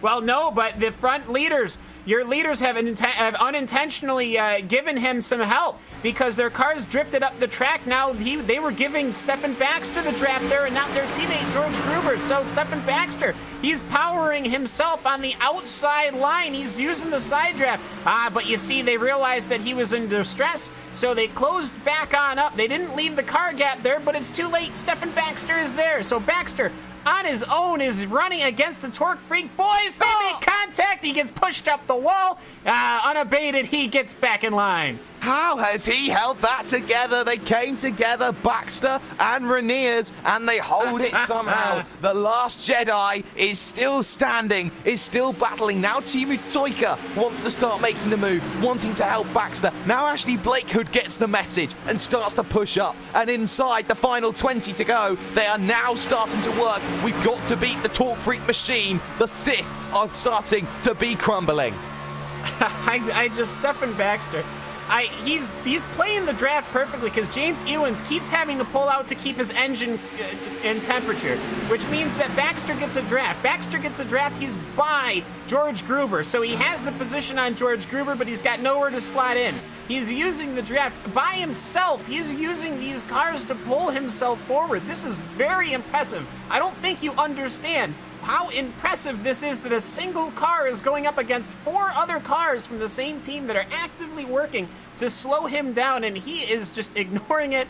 He wants to go, and the line in the back kind of fell apart. Teemu Toika, he's on his own back there, but I think that just tells you Stefan Baxter, he wants to play, he's in to win, and I can tell you the reason why he's doing it is because look at how close he is. Nobody else is getting that close to the other cars. He wants to go for the lead. He wants to go for the lead. He's looking at position 2 now. James Ewens, and soon Tim Claessens will become a man under threat. I said, like the Elite Four, you got to get one after the other after the other. He had 2. He almost had 3. Now he goes back to 2 and looks to fight. And Toika gets a friend again now as Ashley Blakehood looks to give that push. If you are the driver in 5th position right now, 6th position, sorry, of Marco Penttinen, you would try and push yourself up. Now Teemu Toika is going to try and get that run, and now you're starting to see here how close Reniers is getting to Baxter, and how Baxter may just have to fall into line now because he was unable to make that work in his favor. Toika slips back into line 2. And I think Baxter sees on the horizon, it's Kurt Crum, David Barraclough, and David Baker. So they do have the damaged Torque Freak racing machine, and I think I wouldn't be too surprised if those lap cars don't slot in. Stefan Baxter slots in from George Gruber. A wonderful attempt with Stefan Baxter with 15 to go here as they go by the lap traffic. Well, they now need to start thinking about shuffling, and now you see again another attempt from Baxter to try and get up alongside, make it 3 wide as they head themselves through NASCAR 3 and 4, and very well behaved on the high line. The traffic goes, and there is no worry, and caught a little bit in the crosshairs there. There is no real train to work with, and I think Penttinen is really having a struggle, and I think the entire struggle of the second half of the train cam is on the fuel save game of Penttinen. Yeah, and we've seen a couple of cars come in. James Merrill's had to come in. A couple of other cars, I think, have had to come in for splashes. They know they will not make it. As Tim Claessens is currently your race leader. James Evans is in second. Graham Reniers is in 3rd. Stefan Baxter's in 4th. And look at this, there's a gap. George Gruber has created a gap with the rest of the field. The rest of the field, you snooze, you lose. That's what you get. And now they're going to have to work their way through here. So unfortunately, the doorman has left the door wide enough for one intruder, and that is Stefan Baxter. He was in the front of this field for the first 30 or so laps. In that front group, he was battling, and then he got cycled back, and now he has returned. He wants what's his at 12 laps to go. But he's got a lot to work on here at 14 cam, sorry. So now you're seeing this, Claessens under pressure. Baxter wants to start pushing the momentum, getting the movement happening here. He's alongside Ewens. He's now got to get through Ewens. And remember, Ewens was crucial in terms of that incident earlier on, but you're now seeing it starting to pull away from him a little bit more as the train behind Gruber now starts to keep on falling back more and more and more. They've got to start moving if they want a chance at victory. Right now, it's the man against the machine, and Stephen Baxter, he's just stuck in that perpetual motion of being the 3rd one, trying to make everything work. Almost contact between the pair of them as they exit turn number 4, and they are giving him a taste of what he wants to see. It is impressive to me that the rest of the field has kind of just gone sheep. they have let George Gruber, he's running 6 mile an hour slow. George Gruber is, then the leading pack. He is letting the leading pack go, and he is intentionally doing it on the inside line. Nobody else is going to pass him. Marco Penttinen hasn't passed him. Timo Toika hasn't passed him. Eric Mick has had enough. He wants to go. It's surprising to me that they have not gone around George Gruber. They should know he's doing 195 miles an hour. They can do 200. Why has nobody gone around him? I don't know. But Baxter, very, very good that he has gotten past with 12 to go now. Well, he knows that he's got to get past 3. He's not going to get much help. Reniers goes low and looks to try and go through. Remember, it's not a guarantee that these drivers are safe on the fuel either, with 12 laps remaining. So now the question becomes, can these 4 get themselves to the end? Because this has been a long green flag run as well. Yes, we've had a few cautions here and there. It should be enough, but it is never a guarantee in sim racing. Gruber gets a touch from Mika, and he now goes to the infield. He holds it together somehow. We stay green for the moment, but he gets dropped 4 or 5 positions, and now the train will come. That is what you get. You gotta get moved if you're gonna run that. So caution's out. 1 car's around. It's Bram Reniers. He's crashed, and everybody swirls around the number 8 machine in the wall. And that was all with the traffic as well. That was Simo Leppänen once again coming through. Claeson's tried to go to the inside. They ran out of road. And out of all of this, Baxter's stolen the lead. We have a caution inside the final 12. Unbelievable change with just so little time remaining. When you are the lap car, typically you go to the outside line. When you don't see the lap car going to the outside line, you go up. And he didn't move. He's a lap car. He is not going to maneuver, and you guys can go past. So just miscommunication in the purest of sense from Lappinen and Claessens. And I think, Tim Claessens, you're the leader of that train. You got to read that car. He ain't moving. Now, anybody 12th back, Cam, now do you say fuel? Well, not fuel, but now do you say tires? Well, it should be. I don't know. I don't know if everyone's going to come down pit lane. I don't think everyone's going to come down pit lane. It's impressive to me. Stefan Baxter is now your leader. It's unfortunate that this incident happened, and I feel bad for Bram Reniers, but I also got to say, when your lap car is not moving and he doesn't intend to move, that I still just... I don't understand why they didn't just go around the outside. Like, it was hell-bent on hanging in there. And here we go. Here comes pit lane. Stephen Baxter, James Eels, Tim Claessens, and that is it.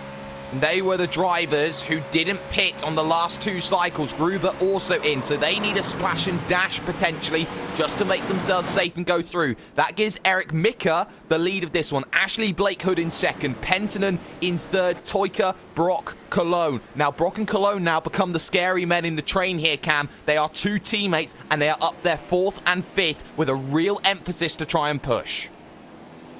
Yeah, and this is where things get interesting. Eric Mick is now your leader. Ashley Blake Hook in 2nd. Marco Penttinen in 3rd. Timo Toika is in 4th. So this is going to be interesting here. And there's going to be a long train of lead lap cars that are going to be in their way. What will happen? Who knows? What will happen? Who knows? I don't think it's a rip for a good finish. I think it was a very good long green flag run. But this has completely changed the game, and you understand this, Cam, as much as anybody does. A caution this late in the day changes a lot. We are inside the final 10 laps to go. It is doubtful we'll see a caution. If we see a caution inside the final 5 laps, the race will end under caution, and whoever's at the front at the point of the caution wins the race outright. Yeah, so this is going to be interesting.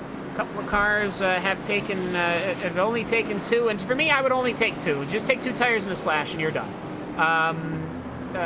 It just looks to me like we are getting in the run, as Simo has apologized in the chat, as he was intending to go down to pit lane, unfortunately for him.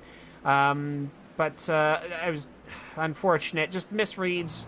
And that kind of ruins the end in one way, but you look at it the other way now. You know those Torque Freak boys are fast, Jake. You know these cars are quick. You know that Stefan Baxter can do what he needs to do to move positions. I think we're going to get on our way for a very interesting finish.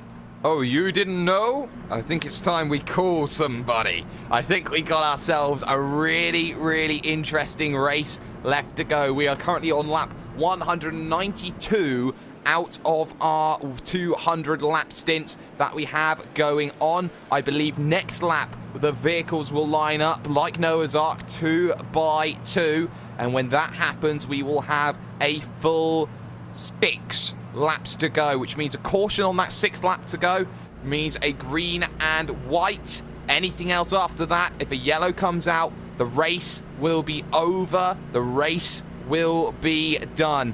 Eric Micker has played the game perfectly. He's stayed in the pack for as long as he possibly could. He hasn't been up to the front of this race at any stage in this event, Cam, but finally, Bombshell have made the biggest bombshell statement of all so far. Let's see if they can do it. Outside of him is also going to be Ashley Blakehood. Ashley has not been in the front at all this entire race. From start to finish, he's been nowhere. The M80 sim racing machine, the 384, that Toyota Camry. He wants to get up in there. He wants to win this race. He wants to put those pink rims in victory lane, and he has the opportunity to do that now starting outside. Now, this is what I'm going to tell you. The outside line has to work this time. They can't just let themselves cycle in and just go straight. That keeps happening. That's what happened with George Gruber. That's why he had to get pushed out of the way. They just let themselves get cowed into it because they were so, I don't want to say worried, but they didn't want to push the subject. They didn't want to cause an incident, which is great, but you gotta make the moves, and Stephen Baxter was the one to do it. I'm going to watch him run through the field. 6 laps to go. Eric Micker will have control of the field. Ashley Blakehood, the Englishman, in second. Marco Penttinen, the Finn, in third. Timu Toika for Team Bushfink in fourth. Then you have the 2 Grizzly boys, Brock and Cologne, Dawson and Cordell, 5th and 6th. You got in 7th position Marcus Niskanen, Jared Morgan, who's fought from 2 laps down to get to 8th position. Tapani Liluoto, who won the opening round of the season, he's in 9th, and rounding out your top 10 is Uldis Pukelis. You're seeing also the Talk Freak boys. They have tyres, so does Baxter. They are not completely out of this one, but they have 6 laps to move their way up to the top of the field. They need a lot of help to make things happen, and arguably this race is not over and shouldn't be over just yet. We want to see this one go all the way to lap 200 on a green flag run. We don't want anything less than that. Pace car rounding turn numbers 3 and 4 here at Daytona Beach, Florida. It has been a sensational run of racing from the European split, far greater than what most people, most Americans would really imagine what the Europeans can do. But pace car,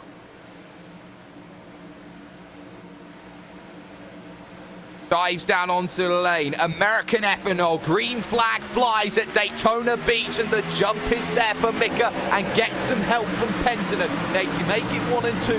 Not much help for Ashley Blakehood in 3rd position. They've got to work the high line now. Toika's got to help. He does help, but now you're going to see the Grizzlies come into play.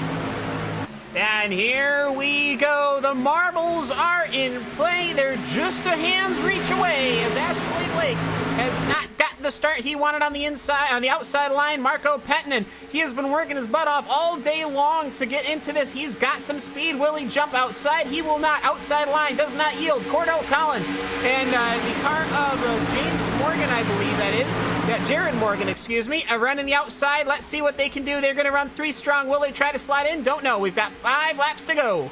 Not just yet. We've got 6 laps to go now when they cross the line. I made a small calculation. We were 7 to go when we started. 6 to go now. A yellow flag now on this lap, and we will have a restart. Anything else after that, we will not have that restart. And anything inside the final 5, a caution comes out then. The race is over. The race is ended. 5 currently lead on the train. Mickle, Penttinen, Brock, Toika, Niskanen, names that have not been up at the front much this race. They are suddenly there, and you're seeing those who took tyres aren't making the headway. I think Torquay have to move up high, and I think they may have to abandon George Gruber at this stage. Yeah, I don't know what's going on with his machine, but but it looks to me like you've got a massive pack right now, just boiling, and I'm seeing a lot of movement and action in the lap damaged cars back in like 19th and 20th, which concerns me. But it looks like Cordell Cullen, he wrangles his car back into line, as it is just getting to be so very close, I have to say. Ashley Blake Hood, he is going to ride or die to that outside line, and Cordell Cullen is going to be on the hook for him. I think if they can get by Tapani Lignoloto, I think Tapani is going to want to run out there. Jared Morgan and Stephen Baxter running high side. If you're Baxter, what has happened? You were running up front, you were happily up there, and I think just unfortunate that he had to come in and get the tires and the splash. Yeah, he's very unfortunate, but, you know, he needs to work on that then. The next time he puts himself in a 500, they looked across the line. 4 to go then when they get here, and now you start feeling that desperation starts to kick in. Eric Mika has just defended this one from the front. Nobody's made that help. Was that going to be Niskanen thinking about going to the high side, thinking to help Ashley Blake Hood? The answer was no. A big wiggle again from James Ewens back in the pack. Any caution now ends this one. We are 10 miles away from the end of this race, and soon 7.5, Cam. Come on now, these guys are getting a good run on Marco Penton, and I'm waiting for him. Dawson Brock is there, so you've got Bombshell, the Inertia Boys, you got the Grizzlies, then you've got Timu Toika with that Aeron machine, you've got your anime machine, there's one car around, gather it back up, boys, they continue, we stay green. Oh, brilliant work from Gruber to hold it, but he's got to keep it in the tri-oval. He's got to keep it, comes back up onto the circuit. Can he hold it together? Just about. Great work from George Gruber. He holds it. No. We stay green for now, and that's crucial. No, we don't. Caution comes out. Eric Mika is the Daytona 500 winner at the majors. A big wreck in the second pack. What a massive, massive shame for this one to end in such an acrimonious fashion. Now, James Gruber, after all that effort, after all that work, drove right up into the field, and I'm not even going to try to explain why. That was, oh my goodness me. I don't understand that one. He gathered the car back up. Maybe he had like some suspension damage or something, but he totally just stayed right, just drove right up the track. That is unfortunate to have that be the end of the Daytona 500. And I have to say there, I think it's a bearing issue there, Cam. Not from the sense of bearing is in the vehicle, bearing is in his vision. You know, he spent about 20-30 seconds trying to save that vehicle down on the infield. He wanted a bit of peace. He maybe didn't even have time to check what was going on as he looked to go high to try and just get out of the way, and he just didn't see it coming. It's a shame to see this 500 end this way. It's been a fantastic Daytona 500. But it goes to prove to you, Cam, that track position is vital. You may not lead a lap all race long, but if you get there at the right time, someone like Eric Mika will have an opportunity to make things happen, and I wonder how many in that field will be feeling absolutely stupid right now that they did not try and run the high side. Yeah, and you know, they'll say, well, it just wouldn't have worked out. But the problem is that it wouldn't have worked out because nobody went. If everyone went, it would have worked out. So that tells you all you need to know. Lap 199, going to click away right now. We've got one more time around this circuit, and that is going to be it for the European Major Series. So unfortunate to see they end it that way, especially when it's in the back like that. But sometimes things just happen. Sometimes things do just happen and they are out of your control. But sometimes it's about the way that you work yourself up there to make things happen. They say that you want to win one of the 4 dual races. You want to be up there at the races that really do count and really do matter. You want to be there in the situations where it matters the most. And they say that those who want to fight for that overall championship, they can't just do it on the road alone. They've got to do it on the oval as well. The lucky dog that will get back onto the leading lap, or back 1 lap down, sorry, will be Casper de Court in the 417 machine onto the back of the circuit for the final time. And it hasn't been a spectacular drive from your race winner. It hasn't been sensational, but what it has been is timed. And timing sometimes in racing is everything. Yes, you need a little bit of luck. Yes, we thought we were going to get the caution on that lap. We just about did, and George Gruber will be the man who has managed to cost a few drivers an opportunity at victory. But rounding NASCAR 3 and 4, round 2 of the championship, the first move into ovals, as we will head to dirt ovals next time we go through at Knoxville. But what we can say though is out of turn number 4, heading to that tri-oval, it has been a game of perfection. It has been a game where Eric Micker has just played the waiting game, has just played the quiet game, and it doesn't matter how you do them, a win is a win. Eric Micker officially confirmed Majors Eurosplit Daytona 500 winner in what a fantastic race it has been for him. Eric Micker and Bombshell take a bombshell of a victory. And Aaron Micker, I believe, well, I was listening to his throttler. Is that engine sputtering? I don't know, but it looks to me it doesn't matter. He's got it, and he's got the victory. So there you go, Bombshell Motorsport. They had their issues, they had troubles, they had a massive incident caused, but here they are. They are the winners of one of the crown jewels of the Major Series. Well, they are winning one of the crown jewels. How very, very crucial it was. Come the end of this on official classified results, then up on your screen. Eric Micker takes the win. The times don't matter too much, but Marco Penttinen gets second. Dawson Brock takes third. Teemu Toika comes home in fourth with Marcus Niskanen in fifth. Tapani Lilloto, though, I assume he will retain the championship lead in sixth position after a very solid run. Seventh will go to Ashley Blake Hood, eighth for Tim Claysons, ninth to James Ewans, and Stephen Baxter will rue the call, going down in 10th position. I'll tell you this right now, only 2 drivers who started in the top 10 managed to finish inside that top 10. Jared Morgan had a great run coming back from 2 laps down to get himself back on the leading lap in 11th. Cordell Cologne, he had an incident earlier on. He finishes 12th. James Merrills, Uldis Putekilis in 14th position. Josh Wolf, the last man on leading lap. And then you see the likes of Travis Henderson, George Gruber, who got involved in that incident late, Kurt Crum, David Barraclough. You see the likes of Jamie Fluke down there, who failed to finish. John Roberts, Tristan Bottas. You see the likes of Kip Stevens and Trevor Vavrovsky failing to get it to the line. We're going to step aside, though, for one moment here on RaceSpotTV, the post-race show, coming back to you after this.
The road was rocky, the road was arduous, and the road was 500 miles long.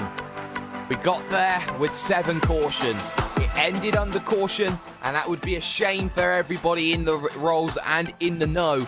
But unfortunately, for some, it wasn't a chance to attack it to the end. Eric Mika, though, he won't care how this race ends. He ends a race winner in the number 4 machine, and he gets himself the perfect race win, the one that he has been waiting for the longest time. This is the post-race show on iRacing Live and RaceSpotTV of this, the major series, here with hashtag Do You Mind, the Observer of Sim Racing, Jake Sperry, Cam Walsh in the commentary booth. And Cam Walsh, you are standing by with the driver who came home in position number 3, and that is Dawson Brock. This is going to be our top finishing Grizzly guy as we wait for our race winner to find his way to victory lane. Let's talk to one of the Grizzly boys. It's the 83 machine of Dawson Brock. Dawson, you took home 3rd position in the Majors Series Daytona 500. It's a long race, 200 laps. It did finish under yellow, unfortunately, but just take me through it. Yeah, it's definitely a very long race. That was the whole game plan from the start. Right around that 100 lap mark, we had some teammates running up in the front, and me and Cordell, we were staying farther back, and you could tell, like, I was starting to get impatient. I'm like, man, we need something to happen here, but you kind of realize that how much that race changed once you got to around that 200 lap mark.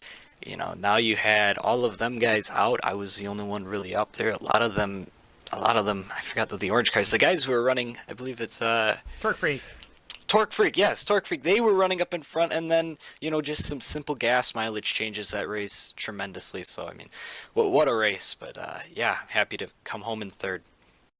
Now, you guys, there was a time right before there was a massive incident where you guys were running 4 cars on the high side, and Torque Freak was running 4 cars on the bottom side. And I was so excited to see that, and then there was a caution. Just take me through how important the team running is. Like, are you guys all talking to each other, or are you just all out there on your own working with each other? Oh, we're definitely working together.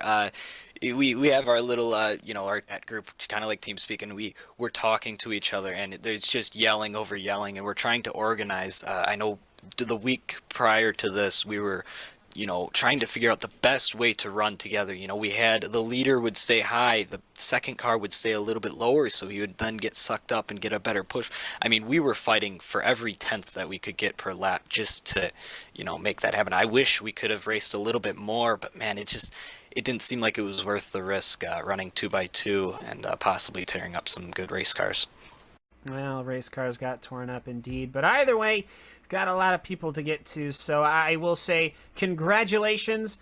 In Europe, a podium finish might be considered a grand thing. But unfortunately here in the NASCAR land, there's no step for 3rd. But you know what I can say? Congratulations on your finish. Top finishing Grizzly guy when your cars were so very strong. So congratulations to you, Dawson. I'll give you the floor. Anyone you'd like to give a shout out to or thank before we let you go?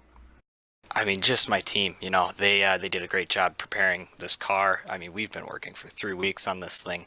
Coming up Friday, I actually got into a snowboarding injury, so I ran that race one-handed. So I got my arm in a sling right now. I ran that race one-handed, so they did a great job helping me out, figuring stuff out, and just getting me into the right position to eventually get a nice podium finish. So get you an Ironman award. That is crazy. So either way, thank you so very much for hopping in the booth with us, and best of luck going forward. We'll see you at the next Majors event. Which ones are you guys going to be running?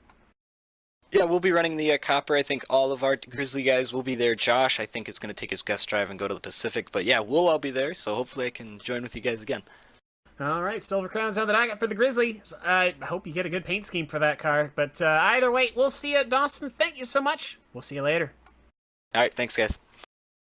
So with that, Jake, where do you want to take us? Let's see. We've got quite a couple of cars ready to have conversation. We've got Morgan, Wolf, Linduloto, and Toyka. So I think Team Toyka finished 4th. So let's see if we can get him in, perhaps, Jake. Yep, sounds like a very, very good plan. Teemu Toyka coming home in 4th position overall. Teemu, you started the day in 25th. That opening stint for you was about trying to get forward. What do you think, though, was, the biggest difficulty that you had today?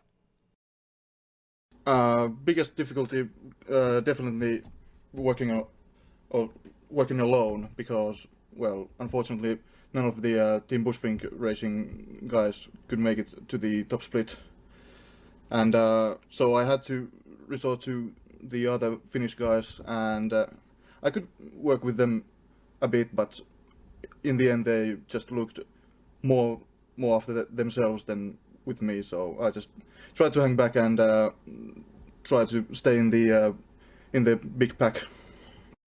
But you tried to stay in that big pack, you tried to make that attack through the field, but of course, you know, a lot of strategy ploys were putting in late on in that race. What was the decision on staying off of the high line then in terms of the final few laps? I know that you wanted to be on that aggressive attack, and we saw how much you were willing to go up to that high line in previous runs. Do you think that, you know, if there was more of a presence on the high line, you may have had a better shot at victory?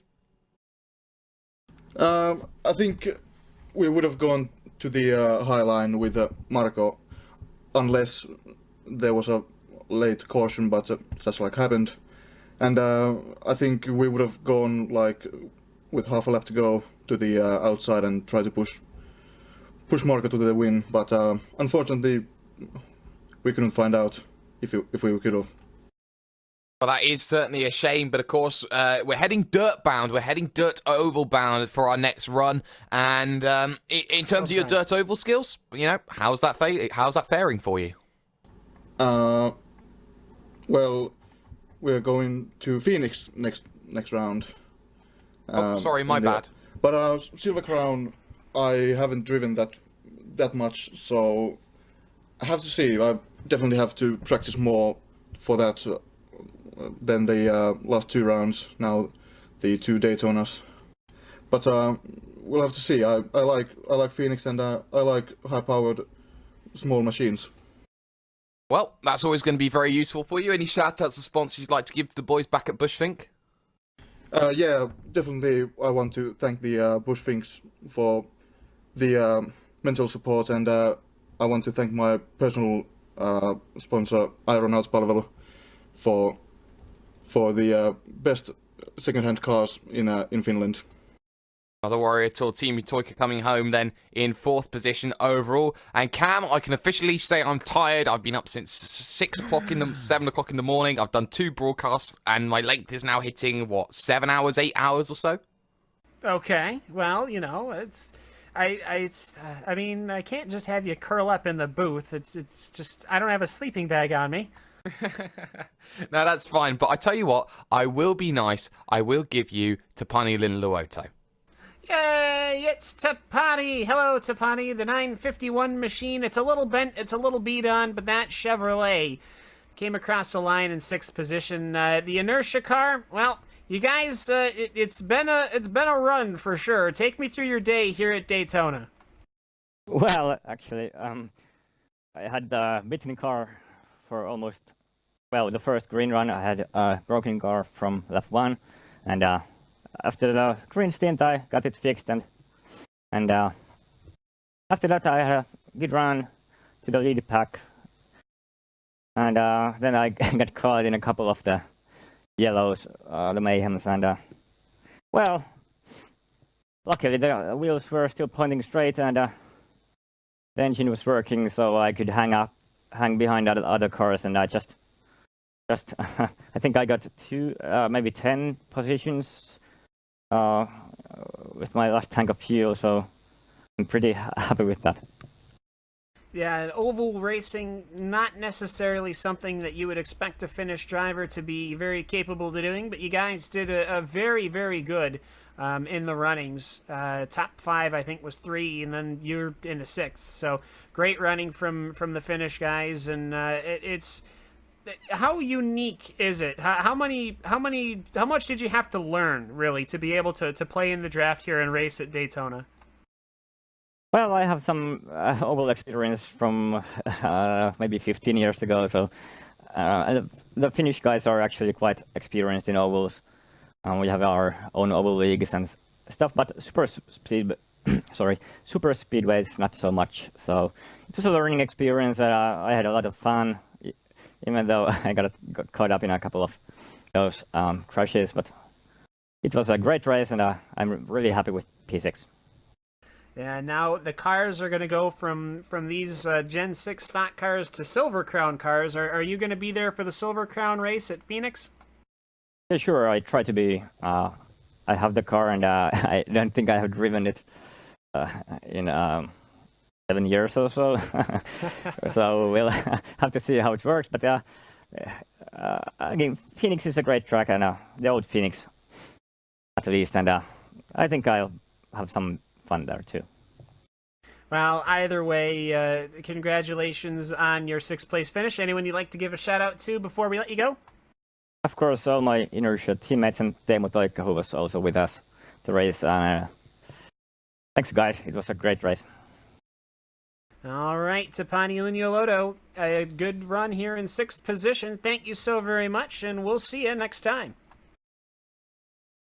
So that's Tapani Liniolotto. Jake has curled up into a tiny little adorable ball, sleeping in the office chair. And so with that, I don't. Are you? Let's see. No, No, you're good. You're good. Okay. I'll take the last two. Okay. I am fine. It's only metaphorical. Okay. I've got Jared Morgan and Josh Wolf here, 2 more Grizzly boys who have come to join us. Jared, I think you had one of the best recovery stories of the day. You were 2 laps down at one stage in the event. You fought back hard. It's just outside the top 10, which is a shame. But you had the guys behind you who had the legs in terms of the tires. That's not the first time I've heard the comeback story. Back in 2015 at Spa, I was 26 after wrecking the car 9 laps in, came back and finished second. But no, it was actually a really good race for me, all things considered. Yeah, and, you look at that early start. I mean, you were up there, towards the high end of the field in position number 4. Was there a lot of confusion off of that start? I know European guys and Oval, they don't normally mix. They don't quite know the rules properly. So, what happened? I kind of wish I could tell you. I know I missed a gear getting off of the grid, but that really wouldn't have caused much. But I know at the start, the guys on the inside line didn't really go, and then my teammate up in the front, the 10 car, checked up, and I had to check up, and I got rear-ended, and that cost me all kinds of speed for the first part of the race.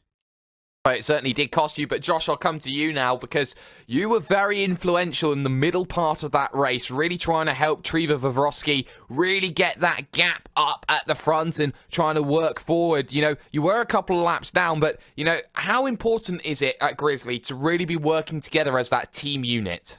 Oh, it's a big deal.